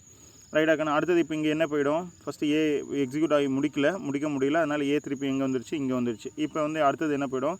இங்கே வந்து பி போயிடும், இங்கே சி வந்துடும், இந்த இடத்துக்கு திருப்பி ஏ வந்துடும். ரைட்டாக்கண்ணா. ஸோ இப்போ பி உள்ளே போய் எக்ஸிக்யூட் ஆக ஆரம்பிக்கும். பி 30 செகண்டில் முடிச்சிருச்சு அப்படின்னா வெளியில் போயிடும். ஸோ அடுத்தது சி வருது. இப்போ சி இங்கே இருக்குது, ஏ இங்கே இருக்குது. ரைட்டாக்கண்ணா. சி உள்ளே போகுது. சிக்கு 40 செகண்ட். சியும் 40 செகண்டில் முடிக்க முடியல அப்படின்னா சியும் திருப்பி இங்கே வந்துடும், பின்னாடி வந்துடும். இப்போ என்ன எப்படி இருக்குதுன்னு அர்த்தம்? ஸோ பி வந்து வெளியில் போயிடுச்சு, சி வந்து திருப்பி எங்கே வந்துடுச்சு? இங்கே வந்துடுச்சு. இப்போ ஏ இங்கே வந்துடும். ரைட்டாக்கண்ணா. ஸோ இப்போ இங்கே திருப்பி இங்கே போகும். ஏ எக்ஸிக்யூட் ஆகி முடிச்சதுக்கப்புறம் வெளியில் போயிடும். முடிக்க முடியலைன்னா திருப்பி அந்த 40 செகண்ட்குள்ளே முடிக்க முடியலைன்னா திருப்பி எங்கே வந்துடும்? இங்கே வந்து நினைக்கும். ரைட்டாக்கண்ணா. இந்த மாதிரி திருப்பி சுற்றி வரதை நம்ம என்ன சொல்கிறோம் அப்படின்னா ரவுண்ட் ராபின் அப்படின்னு சொல்கிறோம். ரைட்டாக்கண்ணா. அடுத்தது வந்து பார்த்திங்க அப்படின்னா based on priority. So based on ப்ரியாரிட்டினா என்ன மீனிங்னா, இப்போ நம்ம ரேஷன் கடையில் வயசானவங்க வந்தால் என்ன பண்ணுறோம்? ரொம்ப வயசானவங்க, நிற்க முடியாதவங்க வந்தால் நம்ம என்ன பண்ணுறோம்? அல்லது மாற்றுத்திறனாளிகள் யாராவது வந்தால், ஹேண்டிகேப்ட் யாராவது வந்தால் நம்ம என்ன பண்ணுறோம்? சார் நீங்கள் முன்னாடி வாங்கிட்டு போங்க அப்படின்னு நம்ம சொல்கிறோம்ல. ஸோ அதே மாதிரி தான். ரைட்டாக்கண்ணா. இது ப்ராசஸரு, ஒரு 3 ப்ராசஸ் இருக்குது. ஸோ இதோட ப்ரியாரிட்டி 10, இதோட ப்ரியாரிட்டி வந்து பார்த்திங்கன்னா 10, இதோட ப்ரியாரிட்டி வந்து இதுக்கு வந்து 5ன்னு வச்சுப்போம். இது ப்ராசஸரு, ப்ராசஸ். ரைட்டா. இதோட ப்ரியாரிட்டி வந்து 5, இதோடது 10, இதோடது 3 இருக்குதுன்னு வச்சுக்கோங்க. ஸோ ப்ரியாரிட்டி எதுக்கு அதிகம்? இந்த ஏபிசி 3 ப்ராசஸ் இருக்குது. எதுக்கு ப்ரியாரிட்டி அதிகம்னு பார்த்தீங்கன்னா பிக்கு தான் ப்ரியாரிட்டி அதிகம். அப்போ பி ப்ராசஸை ஃபஸ்ட் எக்ஸிக்யூட் பண்ணும். அதுக்கப்புறம் எதுக்கு அதிகம்? சிக்கு அதிகம். ஸோ பி வெளியில் போனதுக்கப்புறம் அடுத்தது எது எடுத்துக்கும்? சி எடுத்துக்கும். ஏன்னா சிக்கு 5. ரைட்டாக்கண்ணா. அப்போ சி எக்ஸிக்யூட் பண்ணி முடிச்சதுக்கப்புறம் அடுத்தது எது எடுத்துக்கும்னு பார்த்தீங்க அப்படின்னா ஏ எடுத்து எக்ஸிக்யூட் பண்ணும். ஸோ இது பேஸ்ட் ஆன் ப்ரியாரிட்டி. ரைட்டாக்கண்ணா. So FIFO, SJF. FIFO அப்படின்னா first in first out. SJF அப்படின்றது shortest job first. Round robin அப்படின்றது அந்த குறிப்பிட்ட டைமுக்குள்ளே எக்ஸிக்யூட் பண்ணி முடிக்கலன்னா திருப்பி என்ன ஆகிடும்? பின்னாடியே போகிறது. அடுத்து பேஸ்ட் ஆன் ப்ரியாரிட்டின்றது ப்ரியாரிட்டி நம்பரை வச்சு. ரைட்டாக 10 வரைக்கும் ப்ரியாரிட்டி நம்பர் இருக்கும். ஸோ எதுக்கு ப்ரியாரிட்டி, எந்த ஜாபுக்கு வந்து ப்ரியாரிட்டி அதிகமாக இருக்கும் அந்த ஜாபை எக்ஸிக்யூட் பண்ணுறது இந்த பேஸ்ட் ஆன் ப்ரியாரிட்டி. ஏற்கனவே first in first out. So நான் இதுக்கு ஏற்கனவே சொன்னேன். ஸோ இந்த அல்காரிதம் வந்து எந்த டெக்னிக் யூஸ் பண்ணுது அப்படின்னா க்யூவிங் டெக்னிக். க்யூன்னு நம்ம சொல்கிறோம்ல, க்யூவில் நிற்கிறாங்க அப்படின்ட்டு க்யூவிங் டெக்னிக் யூஸ் பண்ணுது. ரைட்டாகண்ணா. So standing in a queue to great. ஒரு இதுக்கு எக்ஸாம்பிள் என்ன கொடுத்துருக்காங்க அப்படின்னா ஸ்டூடெண்ட் மார்க் ஷீட் வாங்குறதுக்காக க்யூவில் வந்து நின்றுட்டுருக்காங்க. அவங்க டீச்சர்கிட்ட இருந்து, கிளாஸ் டீச்சர்கிட்ட இருந்து ரேங்க் கார்டு வாங்குறதுக்காக, கிரேட் ஷீட் வாங்குறதுக்காக லைனில் நிற்கிறாங்கன்னு வச்சுங்க. Right. So the other student who stands first in the Q gets his or her grade sheet first and leaves from the queue. ரைட்டாக்குண்ணா. ஸோ யார் ஃபஸ்ட்டு அந்த க்யூவில் நிற்கிறாங்களோ அவங்க தான் ஃபஸ்ட்டு என்ன பண்ணுவாங்க?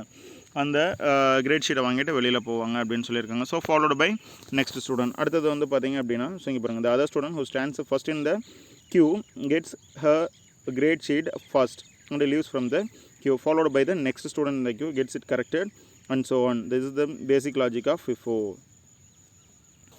ரைட்டாக கிளியராக புரிஞ்சுதா?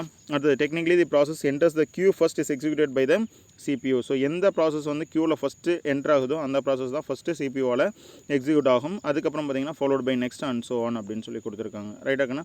ஸோ க்யூவோட ஆர்டரில் வந்து வரிசையாக என்ன ஆகிட்டே வரும்? எக்ஸிக்யூட் ஆகிட்டே வரும் அப்படின்னு சொல்லியிருக்காங்க. ரைட்டாக்கண்ணா. அடுத்தது பார்த்தீங்க அப்படின்னா ஷார்ட்டஸ்ட் ஜாப் ஃபஸ்ட்டு. ஸோ நான் ஏற்கனவே சொல்லியிருக்கேன். ஷார்ட்டஸ்ட் ஜாபில் வந்து பார்த்தீங்க அப்படின்னா இங்கே பாருங்கள் 2 ஜாப் இருக்குது. ஸோ எதுக்கு வந்து எந்த ஜாபுக்கு வந்து சைஸ் கம்மியாக இருக்குதோ அந்த ஜாப் ஃபஸ்ட்டு எக்ஸிக்யூட் ஆகும். ஸோ 2 ஜாப் கொடுத்துருக்காங்க. ஏன்ற ஜாப் இருக்குது, பீன்ற ஜாப் இருக்குது. ரைட்டாக்கண்ணா. ஸோ ஏக்கு பார்த்தீங்கன்னா 6, பிக்கு வந்து பார்த்தீங்க அப்படின்னா 9.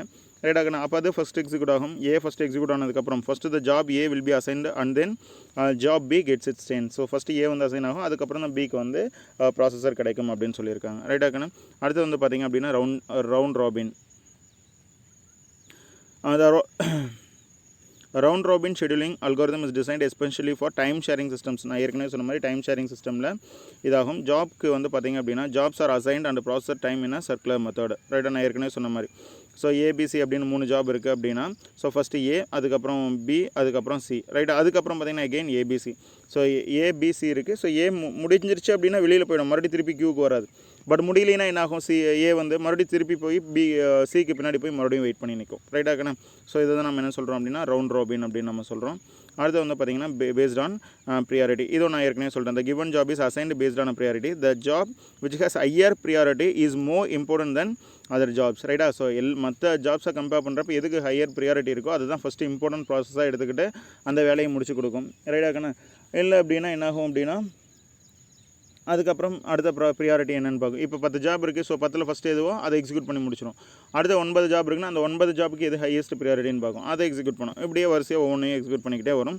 இங்கே பார்த்தீங்கன்னா 2 ஜாப் இருக்குது, ஏபி இருக்குது. ஸோ ப்ரியாரிட்டி ஏக்கு வந்து பார்த்திங்கன்னா ஏவோட ப்ரியாரிட்டி பார்த்திங்கன்னா 5, பியோட ப்ரியாரிட்டி பார்த்திங்கன்னா 7. ப்ரியாரிட்டி அப்படின்றது 7. அப்போ அப்படின்னு பார்த்தீங்க அப்படின்னா எது ஃபஸ்ட்டு எக்ஸிக்யூட் ஆகும். ஸோ ஃபஸ்ட்டு பி எக்ஸிக்யூட் ஆகும், அதுக்கப்புறம் எது எக்ஸிக்யூட் ஆகும்னு பார்த்தீங்கன்னா ஏ எக்ஸிக்யூட் ஆகும், ரைட்டாக்கண்ணா.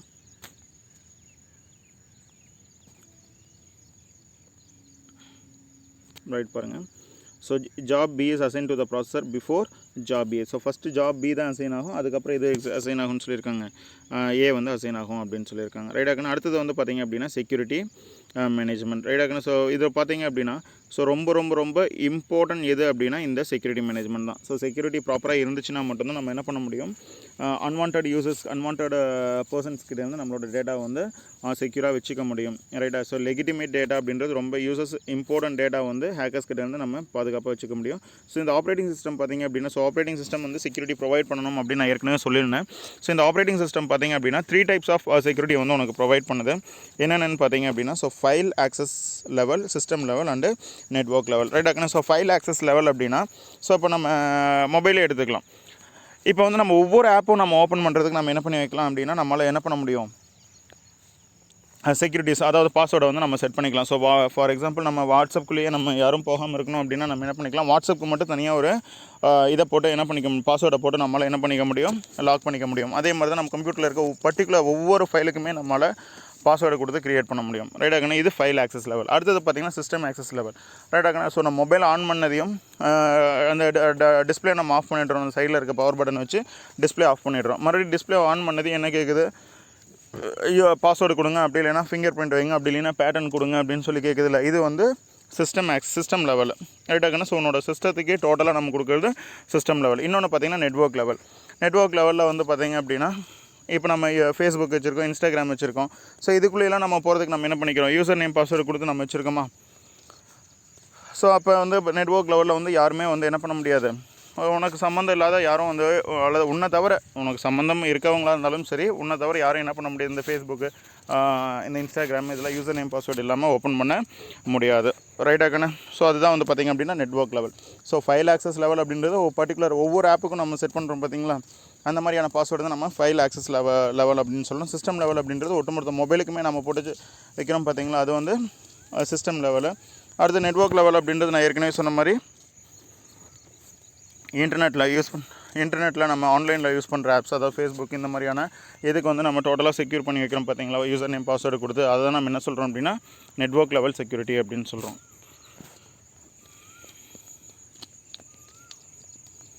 இங்கே ஒவ்வொன்றுக்கு கொடுத்துருக்காங்க பாருங்கள். So in order to access the files created by the other people you should have the access permission, ரைட்டா. ஸோ அடுத்தவங்களோட ஃபைலை வந்து நம்ம ஓப்பன் பண்ணி பார்க்கணுன்னா கண்டிப்பாக நமக்கு என்ன இருக்கணும், பர்மிஷன். அவங்கக்கிட்ட அந்த ஃபைலை யார் க்ரியேட் பண்ணாங்களோ அவங்களோட பெர்மிஷன் நமக்கு இருந்துச்சு, நம்ம அவங்கக்கிட்ட இருந்து நம்ம பெர்மிஷன் வாங்கியிருந்தால் மட்டும்தான் நம்மளால் ஃபைலை வந்து ஓப்பன் பண்ண முடியும், ரைட்டா. ஸோ இந்த பெர்மிஷனை வந்து யார் கொடுப்பாங்க அப்படின்னா ஒன்று ஃபைலை க்ரியேட் பண்ணவங்க கொடுக்கலாம், அப்படி இல்லைன்னா அந்த கம்ப்யூட்டரோட அட்மினிஸ்ட்ரேட்டர் கொடுக்கலாம், ரைட்டாக்கண்ணா. இது வந்து பார்த்திங்கன்னா ஃபைல் ஆக்சஸ் லெவல், ரைட்டாக்கண்ணா. சிஸ்டம் லெவல் செக்யூரிட்டி அப்படின்றது பார்த்திங்கன்னா பாஸ்வேர்டு கொடுத்து நம்ம மல்டி யூசர் என்விரான்மெண்ட்டில் ப்ரொடெக்ட் பண்ணி வச்சுக்கிறது, யூசர் நேம் பாஸ்வேர்டு கொடுத்து நம்மளோட சிஸ்டம் வேறு யாரும் ஆக்சஸ் பண்ணக்கூடாது, யூஸ் பண்ணக்கூடாது அப்படின்றது. அடுத்தது பார்த்திங்க அப்படின்னா விண்டோஸும் சரி லினக்ஸும் சரி ரெண்டுமே வந்து நமக்கு இந்த சிஸ்டம் லெவல் ஆக்சஸ் வந்து நமக்கு ப்ரொவைட் பண்ணது, ஆப்ரேட்டிங் சிஸ்டம் வந்து ப்ரொவைட் பண்ணது அப்படின்னு சொல்லியிருக்காங்க. அடுத்தது நெட்வொர்க் செக்யூரிட்டி பார்த்திங்க அப்படின்னா ஸோ யாருமே வந்து ஆல் ஓவர் த வேர்ல்டில் இருக்கவங்க யாருமே வந்து ஸோ இப்போ நான் ஃபேஸ்புக் இங்கே வச்சுருக்கேன் அப்படின்னா இன்றைக்கி நான் இங்கே இருக்கேன் அப்படின்னா இன்றைக்கி இந்த இடத்துல இருந்து நான் யூசர் நேம் பாஸ்வேர்டு யூஸ் பண்ணி ஃபேஸ்புக் யூஸ் பண்ண முடியும். அதே மாதிரி நான் வெளிநாடு போயிருக்கேன் அல்லது ஆஸ்திரேலியாவில் இருக்கேன் இந்த டைமில் அப்படின்னா நான் அங்கே போய் நான் என்ன பண்ணிக்கலாம், என்னோட யூசர் நேம் பாஸ்வேர்டு வச்சு ஃபைலை வந்து என்னோட ஃபேஸ்புக் வந்து ஓப்பன் பண்ணிக்க முடியும். ரைட் ஆகணும். ஸோ இந்த டைப் ஆஃப் செக்யூரிட்டி வந்து நம்ம என்னன்னு சொல்கிறோம் அப்படின்னா நெட்வொர்க் லெவல் செக்யூரிட்டி அப்படின்னு சொல்கிறோம். இதில் பாருங்கள், so all the above levels of security features are provided only by the operating system. So இந்த 3 லெவல் ஆஃப் செக்யூரிட்டியுமே யார் நமக்கு ப்ரொவைட் பண்ணுறாங்கன்னு பார்த்தீங்க அப்படின்னா ஆப்ரேட்டிங் சிஸ்டம் தான். ரைட்டுக்கான அடுத்தது பார்த்தீங்க அப்படின்னா ஃபால்ட் டாலரன்ஸ். அடுத்தது என்னென்னு பார்த்தீங்க அப்படின்னா ஃபால்ட் டாலரன்ஸ். ரைட்டா. ஸோ ஃபால்ட் டாலரன்ஸ் அப்படின்றது பொறுத்து கொள்ளுதல். ரைட்டா.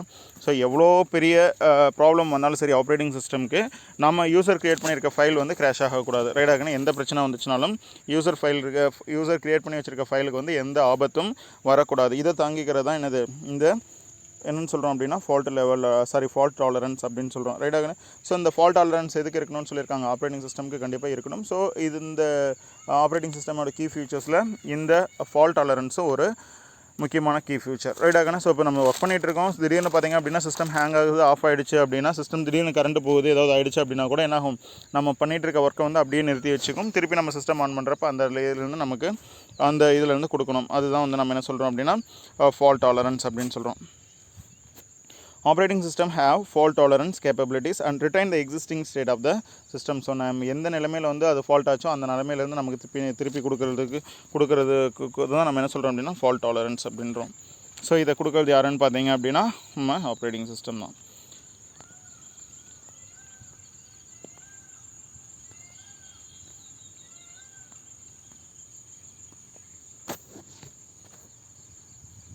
ரைட்கான அடுத்தது பார்த்திங்க அப்படின்னா ஃபைல் மேனேஜ்மெண்ட். ஸோ ஃபைல் மேனேஜ்மெண்ட்டில் பார்த்திங்க அப்படின்னா இந்த ஃபைல் மேனேஜ்மெண்ட்டும் பார்த்திங்க அப்படின்னா ரொம்ப ஒரு இம்பார்ட்டன்ட் ஃபங்க்ஷன். ரைட்டாகணும். ஸோ எப்படி வந்து ஃபைலை வந்து க்ரியேட் பண்ணுறது, எப்படி வந்து ஃபைலை வந்து மெமரியில் வந்து அலோகேட் பண்ணி ஸ்டோர் பண்ணி வைக்கிறது அப்படின்றது எல்லாத்தையுமே சொல்கிறது வந்து பார்த்திங்க அப்படின்னா ஃபைல் மேனேஜ்மெண்ட் தான். ரைட்டாகணும். பாருங்கள், file management is important function of an OS which handles the data storage techniques. The operating system manages operating system எதெல்லாம் மேனேஜ் பண்ணுதுன்னு பாருங்கள், ஃபைலு, ஃபோல்டரு, ரைட்டாக டைரக்டரி சிஸ்டம், கம்ப்யூட்டரில் இருக்க அத்தனையுமே வந்து மேனேஜ் பண்ணுறது இந்த ஆப்ரேட்டிங் சிஸ்டம் தான். ரைட்டாகண்ணா. ஸோ இது வந்து பார்த்திங்க அப்படின்னா என்ன ஃபேட்டுன்ற கான்செப்டை யூஸ் பண்ணி நம்மளோட ஃபைலை வந்து ஸ்டோர் பண்ணி வைக்குது. ரைட்டாகண்ணா. ஸோ ஃபைலை ஸ்டோர் பண்ணி வைக்கிறப்ப ஃபைலோட நேம் என்ன, ரைட்டா, ஸோ அது எந்த டைப் ஆஃப் ஃபைலு, ரைட்டா பாருங்கள், FAT stores general information about the files like file name. So என்ன டைப் ஆஃப் ஃபைலு, ரைட்டா, அதோட டைப் என்ன, ரைட்டா, பைனரியா டெக்ஸ்ட்டா, அதோட சைஸ் என்ன, எத்தனை MB சைஸு, ரைட்டா, அது எந்த இடத்துல ஸ்டோர் ஆகுது, ஸ்டோர் ஆகிறப்ப அது ஸ்டார்டிங் அட்ரஸ்னு ஒன்று இருக்கும், அதே மாதிரி எண்டிங் அட்ரஸ்னு இருக்கும். ஸோ ஸ்டார்டிங் அட்ரஸ் எது, எண்டிங் அட்ரஸ் எது, ரைட்டாகண்ணா, இது எல்லாத்தையுமே நம்ம மேனேஜ் பண்ணுறது எதுன்னு பார்த்திங்க அப்படின்னா இந்த ஃபைல் மேனேஜ்மெண்ட் தான். ரைட்டாகண்ணா. ஸோ நல்லா கவனிச்சிக்கங்க. ஸோ எதெல்லாம் வந்து இந்த ஃபேட் வந்து ஸ்டோர் பண்ணி வைக்குது அப்படின்னா, ஸோ ஃபைல் நேமு, ரைட்டாகண்ணா. ஸோ இப்போ நான் ஒரு பாட்டு ஸ்டோர் பண்ணுறேன்னு வச்சுக்கோங்க, ரைட்டாகண்ணா. ஸோ அந்த பாட்டோட name, file name. For example வந்து பார்த்திங்க அப்படின்னா ஒரு மூவி எடுத்துக்கலாம். ஸோ அந்த மூவி எடுத்துக்கிட்டிங்க அப்படின்னா அதோட ஃபைல் நேம் என்னவாக இருக்கும், கண்டிப்பாக ஒரு மூவி எடுத்துக்கலாம். என்ன மூவி எடுத்துக்கலாம்,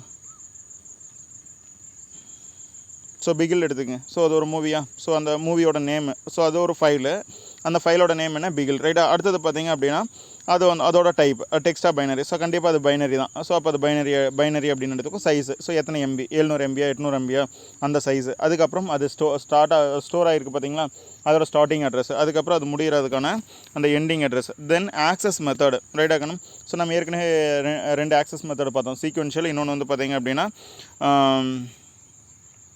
ஒன்று வந்து சீக்வென்ஷியல், இன்னொன்று வந்து பார்த்திங்க அப்படின்னா ரேண்டம் அப்படின்னு பார்த்தோம். சீக்வென்ஷியல் அப்படின்றது 1 by 1 தான் ஆக்சஸ் பண்ண முடியும். இன்னும் ரேண்டம் பார்த்திங்க அப்படின்னா ஸோ 10 ஃபைல் இருக்குன்னா டைரெக்டாக என்னால் என்ன பண்ண முடியும், 9வது ஃபைலை என்னால் ஆக்சஸ் பண்ண முடியும். ஸோ இதை சொல்கிறது எதுன்னு பார்த்திங்க அப்படின்னா இந்த ஆக்சஸ் மெத்தட். ஸோ இது எல்லாத்தையுமே வந்து ஸ்டோர் பண்ணி வைக்கும். எதுன்னு பார்த்திங்க அப்படின்னா இந்த ஃபைல் அலோகேஷன் டேபிள், ரைட்டாகண்ணா. அடுத்தது பார்த்திங்கன்னா ஃபைல் மேனேஜ்மெண்ட் பார்த்திங்க அப்படின்னா ஆப்ரேட்டிங் சிஸ்டமில் இருக்க ஃபைல் மேனேஜர் என்ன பண்ணும் அப்படின்னா ஒரு ஃபைலை க்ரியேட் பண்ணுறது, எடிட் பண்ணுறது, காப்பி பண்ணுறது, அந்த ஃபைலுக்கு தேவையான மெமரி வந்து அலோகேட் பண்ணுறது, அதுக்கப்புறம் ஃபேட்டில் கொண்டு போய் அப்டேட் பண்ணுறது, இது எல்லாத்தையுமே எது பண்ணுது அப்படின்னா இந்த ஃபைல் மேனேஜர் பண்ணுது. ஆப்ரேட்டிங் சிஸ்டமில் இருக்க ஃபைல் மேனேஜர். ஆனால் இதெல்லாம் ரொம்ப இம்பார்ட்டன்ட் ஒன்மா இருக்குது. ஸோ அதுக்கு அடுத்தது பார்த்திங்க அப்படின்னா so few file management techniques என்னென்னு பார்த்திங்க, எப்படி நமக்கு வந்து ப்ராசஸ் மேனேஜ்மெண்ட் டெக்னிக்ஸ்னால பார்த்தோம், அதே மாதிரி ஃபைல் மேனேஜ்மெண்ட் டெக்னிக்ஸில் 2 இருக்குது. ஒன்று வந்து பார்த்திங்க அப்படின்னா அதாவது ஏற்கனவே நம்ம வந்து ஃபேட் அப்படின்ற ஒரு டெக்னிக் பார்த்துருக்கோம். அது இல்லாமல் 2 கொடுத்துருக்காங்க. என்னென்னு பார்த்தீங்கன்னா next generation file system NTFS, அடுத்தது இன்னொன்று வந்து பார்த்தீங்கன்னா EXT2. EXT2 அப்படின்றது எந்த ஆப்ரேட்டிங் சிஸ்டமில் நம்ம யூஸ் பண்ணுறோம் அப்படின்னா லினக்ஸ் ஆப்ரேட்டிங் சிஸ்டமில் நம்ம யூஸ் பண்ணுறோம். ரைட்டுக்கண்ணா. அடுத்தது வந்து பார்த்திங்கன்னா மல்டி ப்ராசஸிங். ஸோ மல்டி ப்ராசஸிங்கில் நம்ம என்ன பார்க்குறோம் அப்படின்னா this is the one of features of operating system. It has 2 or more processor. ரைட்டாக்கண்ணா. ஸோ இந்த ரேஷன் கடையில் பார்த்திங்க அப்படின்னா ஒரே ஒரு ப்ராசஸர் தான் இருக்கும். ரைட்டாக நிறையா ப்ராசஸ் இருக்கும் அப்படின்னு சொல்லி பார்த்தோம். ரைட்டாக்கண்ணா. இப்போ வந்து இதில் வந்து இதில் பார்த்திங்க அப்படின்னா இந்த மல்டி ப்ராசஸிங்கில் பார்த்திங்க அப்படின்னா ஸோ ஒரே ஒரு ப்ராசஸ்க்கு மல்டி ப்ராசஸஸ் இருக்கும். ரைட்டாக்கண்ணா. ஸோ இதோட சைஸ் வந்து பார்த்திங்க அப்படின்னா வச்சுக்கோங்க 90 KBன்னு வச்சுக்கோ. ஸோ 30 KB இங்கே போயிடும். ஒரே ப்ராசஸ் தான், ஏன்ற ஒரே ஒரு ஜாப் தான் இருக்குது. ஸோ 30 KB வந்து எதுக்கு போயிடும்? ஏக்கான 30 KB ஃபஸ்ட்டு ப்ராசஸருக்கு போயிடும். அடுத்தது ஏக்கான 30 KB பி ப்ராசஸருக்கு. ரைட்டாக இதுக்கு 30. ஸோ இப்போ என்னோட 90 செகண்ட் ஆகிற அந்த ஏவோட ஜாப் வந்து எத்தனை செகண்டில் எக்ஸிக்யூட் ஆகி முடிக்கும்னு பார்த்தீங்க அப்படின்னா 30 செகண்டில் எக்ஸிக்யூட் ஆகி முடிச்சிடும். எத்தனை செகண்டில் எக்ஸிக்யூட் ஆகி முடிக்கும்? 30 செகண்டில். ஒரே ஒரு ப்ராசஸ் இருக்குது அப்படின்னா டோட்டலாக எத்தனை செகண்ட் எடுத்துக்கும்? 90 செகண்ட்ஸ் எடுத்துக்கும். இப்போ எனக்கு ஒரே ப்ராசஸர் தான் இருக்குது அப்படின்னா 90 செகண்ட்ஸ் எடுத்துக்கும். ஸோ இப்போ என்ன ஆகுது அப்படின்னு பார்த்தீங்க அப்படின்னா ஸோ 3 ப்ராசஸ் ஒரே ப்ராசஸை வந்து என்ன பண்ணிக்கிறோம், நம்ம 3ஆக பிரித்து 3 ப்ராசஸர்கிட்ட கொடுக்குறோம். ரைட்டாக. ஸோ நம்ம சொல்கிறோம்ல அதாவது ஒரு ஆள் ஒரு வேலையை செய்கிறாரு அப்படின்னா ஒரு 90 நிமிஷம் ஆகுதுன்னு வச்சுக்கோங்க. அதே வந்து அந்த வேலையை 3 பேர் செய்கிறப்ப என்னாகும்? 90 நிமிஷம் ஆகிறது 30 நிமிஷத்தில் முடிஞ்சிருது இல்லை? அதே கான்செப்ட் தான். ஸோ இதை நம்ம என்ன சொல்கிறோம்னா மல்டி ப்ராசஸிங் அப்படின்னு சொல்கிறோம். அடுத்தது பார்த்திங்கன்னா டைம் ஷேரிங். ஸோ இந்த டைம் ஷேரிங் அப்படின்றது நம்ம ஏற்கனவே பார்த்தது தான். ரைட். அதுக்கு முன்னாடி ஸோ இதோட மெயின் அட்வான்டேஜ் பார்த்திங்க அப்படின்னா ஒரே ப்ராசஸ் வந்து பேரலாக நடக்கும். இங்கே ஒரு ப்ராசஸர் கிட்ட நடக்கும், இங்கே ஒரு ப்ராசஸர் கிட்ட, 3 ப்ராசஸர் கிட்ட நடக்குது ஒரே ப்ராசஸ். அப்படின்றப்ப என்ன ஆகும்? Since the execution takes place in parallel, this future is used for high speed execution. ரொம்ப ஸ்பீடாக எக்ஸிக்யூட் ஆகணும் அப்படின்றதுக்காக தான் நம்ம இந்த கான்செப்ட்டுக்கு போகிறோம். So which increases the power of computing. ரைட்டாக. ஸோ கம்ப்யூட்டிங் பவரையும் என்ன பண்ணுது அப்படின்னு பார்த்தீங்கன்னா ரொம்ப இன்க்ரீஸ் பண்ணுது. இதுதான் எதில் வருது அப்படின்னு பார்த்தீங்க அப்படின்னா மல்டி ப்ராசஸிங்கில். ரைட்டாக. அடுத்தது பார்த்திங்கன்னா time sharing. So time sharing அப்படின்றது நம்ம ஏற்கனவே பார்த்தோம் பார்த்திங்களா, அந்த ரவுண்ட் ராபின் பார்த்திங்களா, அதே தான் வந்து நம்ம டைம் ஷேரிங் அப்படின்னு சொல்கிறோம். ஸோ ஒவ்வொரு ப்ராசஸ்க்குமே வந்து பார்த்திங்க அப்படின்னா டைம் கொடுத்துருவாங்க. ரைட்டாக. அந்த டைமுக்கு தகுந்த மாதிரி தான் ப்ராசஸர்கிட்ட எக்ஸிக்யூட் பண்ணும். இப்போ ABC அப்படின்னு இருக்குது அப்படின்னா டைமுக்கு தகுந்த மாதிரி போகும். ஸோ இதுக்கு 40 நிமிஷம், இதுக்கு 40 செகண்ட், 30 செகண்ட், 40 செகண்ட் கொடுத்துருக்காங்க. ஸோ உள்ளே போகும். ரைட். அது எக்ஸிக்யூட் ஆகி முடிக்கல அப்படின்னா திருப்பி என்ன ஆகும்? திருப்பி இங்கே வந்து வந்து 40 செகண்டில் முடிக்க முடியல. ஏக்குன்னு அலோகேட் பண்ணியிருக்க டைம் 40 செகண்ட் தான். ஸோ 40 செகண்டில் முடிக்க முடியலன்னா திருப்பி இங்கே வந்துடும். ரைட்டாக. திருப்பி இங்கே வந்து பின்னாடி நிற்கும். ரைட்டாகனா. ஸோ அடுத்தது எது போகும் அப்படின்னா பி போகும். ஸோ பி முடிச்சிருச்சு அப்படின்னா வெளியில் போயிடும். ஸோ முடிக்கல அப்படின்னா திருப்பி பியும் வந்து என்ன ஆகிடும்? பின்னாடி வந்து இங்கே நிற்கும். ரைட்டாகனா. ஸோ இந்த மாதிரி எக்ஸிக்யூட் ஆகிறது தான் நம்ம என்ன சொல்கிறோம் அப்படின்னா டைம் ஷேரிங் அப்படின்னு சொல்கிறோம். This is one of features of operating system. It allows the execution of multiple tasks or processes concurrently. For each task a fixed time is allocated. So ஒவ்வொரு டாஸ்க்குக்கும் பார்த்திங்க அப்படின்னா டைம் வந்து அலோகேட் ஆகிருக்கும். This division of time is called time sharing. The process switches rapidly between various processes after time elapsed. ரைட்டாகண்ணா. So அந்த particular time முடிஞ்சிருச்சு அப்படின்னா அதை வெளியே தள்ளிட்டு ஆட்டோமேட்டிக்காக என்ன பண்ணிடும்? அடுத்த ப்ராசஸை வந்து எடுத்துகிட்டு எக்ஸிக்யூட் பண்ண ஆரம்பிச்சிடும். ரைட்டாக. அது முடிக்க முடியல அப்படின்னா திருப்பி அது என்ன ஆகிடும்? பின்னாடி போய் நினைக்கும். அந்த டைமுக்குள்ளே இந்த 40 செகண்ட்குள்ளே முடிக்க முடியலன்னா 40 செகண்ட் முடிஞ்சதையும் ப்ராசஸர் வந்து அந்த ப்ராசஸை ஏன்ற ப்ராசஸை வெளியே தள்ளிடும். அந்த ஏன்ற ப்ராசஸ் பின்னாடி போய் திருப்பி எங்கே போய் நினைக்கும்? சிக்கு பின்னாடி போய் நினைக்கும். ரைட்டாகண்ணா. இதை தான் நம்ம என்ன சொல்கிறோம் அப்படின்னா டைம் ஷேரிங் அப்படின்னு சொல்கிறோம். ஒரு எக்ஸாம்பிள் கொடுத்துருக்காங்க பாருங்கள். For example assume that there are 3 processes called P1, P2, P3. The time allocated for each process எவ்வளோ சொல்லியிருக்காங்க? P1க்கு 30, P2க்கு 40, P3க்கு 50 அப்படின்னு சொல்லி கொடுத்துருக்காங்க. Right. If the process P1 completes within 20 seconds, 20 minutes, then the process takes the next process P2 for execution. Sir இப்போ நம்ம ஏக்கு வந்து 40 second சொன்னீங்க. ஸோ 40 செகண்டில் 20 செகண்ட்லேயே முடிச்சிருச்சு அப்படின்னா முடிச்சிருச்சுன்னா அதை வெளியே தள்ளிடும். இப்போது கொடுத்துருக்க டைமுக்கு முன்னாடியே முடிச்சிட்டாலும் அதை என்ன பண்ணிடும்? வெளியே தள்ளிட்டு அடுத்த உடனே என்ன பண்ணிக்கும்? அந்த ஏவோட டைமில் எதை எடுத்து எக்ஸிக்யூட் பண்ண ஆரம்பிச்சிடும்? பி எடுத்து எக்ஸிக்யூட் பண்ண ஆரம்பிச்சிடும். ஸோ இதுதான் நம்ம என்ன சொல்கிறோம்? டைம் ஷேரிங் அப்படின்னு சொல்கிறோம். பாருங்கள். if the process P2 could not complete within 40 minutes, so அந்த கொடுத்துருக்க 30 செகண்ட்குள்ளே முடிக்க முடியலன்னா திருப்பி என்ன ஆகிடும்? அதை பின்னாடி வெளியே தள்ளிட்டு நிறுத்தி வச்சுட்டு அடுத்தது என்ன பண்ணும்? P3 பண்ணும். ஸோ P3 முடிச்சதுக்கப்புறம் எதை எடுத்துக்கும்? திருப்பி P2 எடுத்து எக்ஸிக்யூட் பண்ண ஆரம்பிக்கும். அடுத்ததுக்கான பார்த்தீங்கன்னா distributed operating system. So distributed operating system தான் இன்றைக்கி நம்ம பார்த்தீங்க அப்படின்னா ஸோ இன்டர்நெட் யூஸ் பண்ணுறோம் பார்த்தீங்களா, இதுதான் நம்ம என்ன சொல்கிறோம் அப்படின்னா டிஸ்ட்ரிபியூட்டட் ஆப்ரேட்டிங் சிஸ்டம். ரைட்டாக. ஸோ ஒரே ஒரு இடத்துல டேட்டாவை ஸ்டோர் பண்ணிவிட்டு இன்றைக்கி உலகம் முழுக்க அந்த டேட்டா வந்து நம்ம என்ன பண்ணிக்கிறோம், எந்த கம்ப்யூட்டரில் இருந்தாலும் நம்ம வியூ பண்ணி பார்க்குறோம் பார்த்தீங்களா. ஸோ அதுதான் நம்ம என்ன சொல்கிறோம் அப்படின்னா டிஸ்ட்ரிபியூட்டட் ஆப்ரேட்டிங் சிஸ்டம் அப்படின்னு சொல்கிறோம். The distributed operating system is used to access shared data and files that reside in any machine. So எந்த மிஷின் நான் இங்கே எங்கள் வீட்டில் இருக்கிற மிஷின் கம்ப்யூட்டரில் நான் ஸ்டோர் பண்ணி வச்சுருந்தேன்னா கூட நான் வெளியில் போய்ட்டு நான் வேறு எங்கேயாவது வேறு நாட்டுக்கு ஃபாரின் போனால் கூட என்னால் என்ன பண்ணிக்க முடியும், என் வீட்டில் இருக்க சிஸ்டம் வந்து என்னால் ஆக்சஸ் பண்ண முடியும் by using internet or internet. ரைட்டாக்கானே. ஸோ எங்கே இருந்தாலும் என்னோடய வீட்டில் இருக்க கம்ப்யூட்டர் மாதிரி என்னால் ஃபீல் பண்ண முடியும். என் வீட்டில் இருக்க கம்ப்யூட்டர் வந்து என்ன பண்ணிக்கலாம், என்னால் வந்து இன்டர்நெட் அண்ட் இன்டர்நெட் மூலமாக என்னால் ஆக்சஸ் பண்ண முடியும். ஸோ இதுதான் நம்ம என்ன சொல்கிறோம் அப்படின்னா டிஸ்ட்ரிபியூட்டட் ஆப்ரேட்டிங் சிஸ்டம் அப்படின்னு சொல்கிறோம். ஸோ இதில் பார்த்தீங்கன்னா இது இந்த டிஸ்ட்ரிபியூட்டட் ஆப்ரேட்டிங் சிஸ்டம் ரொம்ப ரொம்ப இம்பார்ட்டன்ட் 5 மார்க் கொஸ்டின். ஸோ இதில் என்னென்ன அட்வான்டேஜ் கொடுத்துருக்காங்க பாருங்கள். User at one location can make use of all the resources available at another location over network. ரைட்டா. ஸோ நான் ஒரு யூசர் வந்து பார்த்திங்க அப்படின்னா ஒரு இடத்துல உட்காந்துக்கிட்டு ரைட்டா, ஸோ எந்த ஏரியாவில் இருக்க ரிசோர்ஸஸ் வந்து ரிசோர்ஸஸ் வேணாலும் என்னால் என்ன பண்ண முடியும், டேட்டா வேணாலும் என்னால் என்ன பண்ண முடியும் அப்படின்னா ஆக்சஸ் பண்ண முடியும். ரைட்டா. நான் எங்கள் வீட்டில் உட்காந்துக்கிட்டே ஸோ உலகத்தில் இருக்க எந்த ஏரியாவில் இருக்க சிஸ்டமாக இருந்தாலும் சரி என்னால் ஆக்சஸ் பண்ண முடியும். ரைட்டாக்கானே. ஸோ எத்தனை ரிசோர்ஸஸ் வேணாலும் நம்மளால் என்ன பண்ணிக்க முடியும், நெட்ஒர்க்கில் ஈஸியாக ஆட் பண்ணிக்கலாம். ரைட்டாக்கண்ணே. ஸோ எப்படி ஆட் பண்ணுறது, இப்போ நம்ம ஒரு மொபைல் வாங்குகிறோம், சிம் கார்டு போடுறோம், நெட்ஒர்க் சிம் கார்டு போட்டு நெட் ஆன் பண்ணோன்னா ஆட்டோமேட்டிக்காக என்ன ஆகிடுது, நெட்ஒர்க்கில் நம்மளோட சிஸ்டம் என்ன ஆகிக்குது, ஆட் ஆகிக்குதா, அவ்வளோதான். அடுத்தது பார்த்திங்கன்னா improves the interaction with the customers and clients. ரைட்டாக்கண்ணே. ஸோ இன்ட்ராக்ஷன் வந்து இம்ப்ரூவ் பண்ணுது. ரைட்டா. அடுத்து வந்து பார்த்திங்க அப்படின்னா ஸோ இன்ட்ராக்ஷன் அப்படின்றது நம்ம என்னது, நம்ம கம்யூனிகேட் பண்ணிக்கிறோம்ல, அதுதான் கஸ்டமர் அண்ட் கிளைண்ட்ஸ் கிட்ட வந்து கம்யூனிகேட் பண்ணுறதுக்கு அந்த இன்ட்ராக்ஷன் வந்து உனக்கு இம்ப்ரூவ் பண்ணி கொடுக்குறது இந்த டிஸ்ட்ரிபியூட்டட் ஆப்ரேட்டிங் சிஸ்டம். ரைட்டாக்கணும். ஸோ அந்த கஸ்டமர் எந்த நாட்டில் வேணாலும் இருக்கலாம், கிளைண்ட் எந்த நாட்டில் வேணாலும் இருக்கலாம், ரெண்டு பேரும் ஈஸியாக என்ன பண்ணிக்க முடியும், இன்ட்ராக்ட் பண்ணிக்க முடியும். காரணம் என்னென்னு பார்த்திங்க அப்படின்னா நம்ம டிஸ்ட்ரிபியூட்டட் ஆப்ரேட்டிங் சிஸ்டம். அடுத்தது வந்து பார்த்திங்க அப்படின்னா ஸோ இப்போ நம்ம ஒரே சிஸ்டமில் எல்லா டேட்டாவையும் ஸ்டோர் பண்ணி வைக்கணும்னு இல்லை, நான் 10 சிஸ்டமில் டேட்டா ஸ்டோர் பண்ணி வச்சுக்கலாம். ரைட்டாக்கண்ணே. ஸோ இப்போ என்னோடய மொபைல் பார்த்திங்க அப்படின்னா என்னோடய மொபைல் வந்து ஸ்பீடு நான் அதிகமான ஃபோட்டோஸ் நான் மூவிஸில் நான் டவுன்லோட் பண்ணி என் மொபைலில் வச்சுருக்கேன் அப்படின்னா என்ன பண்ண முடியாது, என்னால் என்னோடய மொபைல் வந்து ஆட்டோமேட்டிக்காக ஸ்லோ ஆகுமா, அப்போ நான் என்ன பண்ணிக்கலாம், இதெல்லாம் நான் க்ளவுட் ஸ்டோரேஜில் கொண்டு போய் ஸ்டோர் பண்ணி வச்சுக்கலாமா, கூகுள் ட்ரைவ்லையோ அல்லது எம்ஐ க்ளவுட் ஸ்டோரேஜில் எதுலையாவது நான் கொண்டு போய் ஸ்டோர் பண்ணி வச்சுக்கிட்டேன் அப்படின்னா என்னோடய மொபைல் வந்து என்ன ஆகாது, மொபைலுக்கு வந்து ஓவர் லோடு வந்து வராது. அப்படின்றப்ப இது ஒரு டிஸ்ட்ரிபியூட்டட் ஆப்ரேட்டிங் சிஸ்டம் தான். ரைட்டாக. லோடு வராது. அதுக்கு நம்ம என்ன பண்ணிக்கிறோம், எனக்கு தேவைப்படுறப்ப அந்த படத்தை நான் போய் என்ன பண்ணிக்கிறேன், க்ளவுட் ஸ்டோரேஜ்லேருந்து ஓப்பன் பண்ணி பார்த்துக்கிறேன். தேவைப்படுறப்ப அந்த சாங்கை வந்து நான் க்ளவுட் ஸ்டோரேஜ்லேருந்து ஓப்பன் பண்ணிக்கிறேன். ரைட்டாக்கண்ணே. ஸோ அதான் reduces the load on the host computer. ஆனால் நான் மொபைல்னு சொல்கிறதுனா நீ சிஸ்டம்னு வச்சுக்கோ. அடுத்தது வந்து பார்த்திங்க அப்படின்னா so prominent operating system. So என்னென்ன ஆப்ரேட்டிங் சிஸ்டம்ஸ் இருக்குது அப்படின்னு பார்த்தீங்கன்னா அதிகமாக யூஸ் பண்ணுற ப்ராமினென்ட் ஆப்ரேட்டிங் சிஸ்டம் என்னென்னா Unix, Microsoft windows, Linux, iOS, Android. இதுதான் நம்ம அதிகமாக இந்த காலகட்டத்தில் யூஸ் பண்ணிகிட்ருக்கேன் ஆப்ரேட்டிங் சிஸ்டம். ஸோ இப்போ நம்ம யூஸ் பண்ணுற ஆப்ரேட்டிங் சிஸ்டம் எல்லாமே எதை பேஸ் பண்ணியிருக்கு அப்படின்னா கிராஃபிக்கல் யூசர் இன்டர்ஃபேஸை யூஸ் பண்ணுது. ஸோ கிராஃபிக்கல் யூசர் இன்டர்ஃபேஸ் இருக்கிறதுனால நம்ம என்ன பண்ணிக்கலாம், ஸோ மவுஸை யூஸ் பண்ணி ஈஸியாக நம்ம ஐகான்ஸை கிளிக் பண்ணிக்கலாம், பட்டன்ஸு, மெனூஸு எல்லாத்தையுமே நம்மளால் வந்து மவுஸை யூஸ் பண்ணியே கிளிக் பண்ண முடியும். அதே மாதிரி இந்த ஆப்ஷன்ஸ் எல்லாம் நமக்கு ஸ்க்ரீனில் கிளியராக எக்ஸிக்யூட் ஆகும். ஸோ எப்படின்னு பார்த்தீங்க அப்படின்னா combination of graphics and text elements. இப்போ ஒரு ஐக்கான் இருக்குது அப்படின்னா அந்த ஐக்கானுக்கு கீழே இருக்கும் யூடியூப் அப்படின்னு இருக்கும். ரைட்டாகணும். ஸோ அப்போ இந்த ஐக்கான் வந்து யூடியூப் சேர்ந்தது, நம்ம இதை டபுள் கிளிக் பண்ணோன்னா இந்த ஐக்கான் வந்து ஓப்பன் ஆகும் அப்படின்றது நமக்கு ஈஸியாக தெரிஞ்சுக்கும். இந்த ஸ்க்ரீனில் நமக்கு எல்லா இன்ஃபர்மேஷனுமே வந்துடும். ரைட்டாகண்ணா. ஸோ இந்த ஒரு வீடியோவோட 4th லெசன் முடிஞ்சிச்சு. ரைட்டாகண்ணா. ஸோ நாளைக்கு வந்து நம்ம 5th லெசன் முடிச்சிடலாம். ஸோ ஃபஸ்ட்டு 5 லெசன் முடிச்சதுக்கப்புறம் ஒரு டெஸ்ட்டு எழுதிட்டு அதுக்கப்புறம் நம்ம எதுக்கு போயிடலாம், 6th லெசன் போயிடலாம்.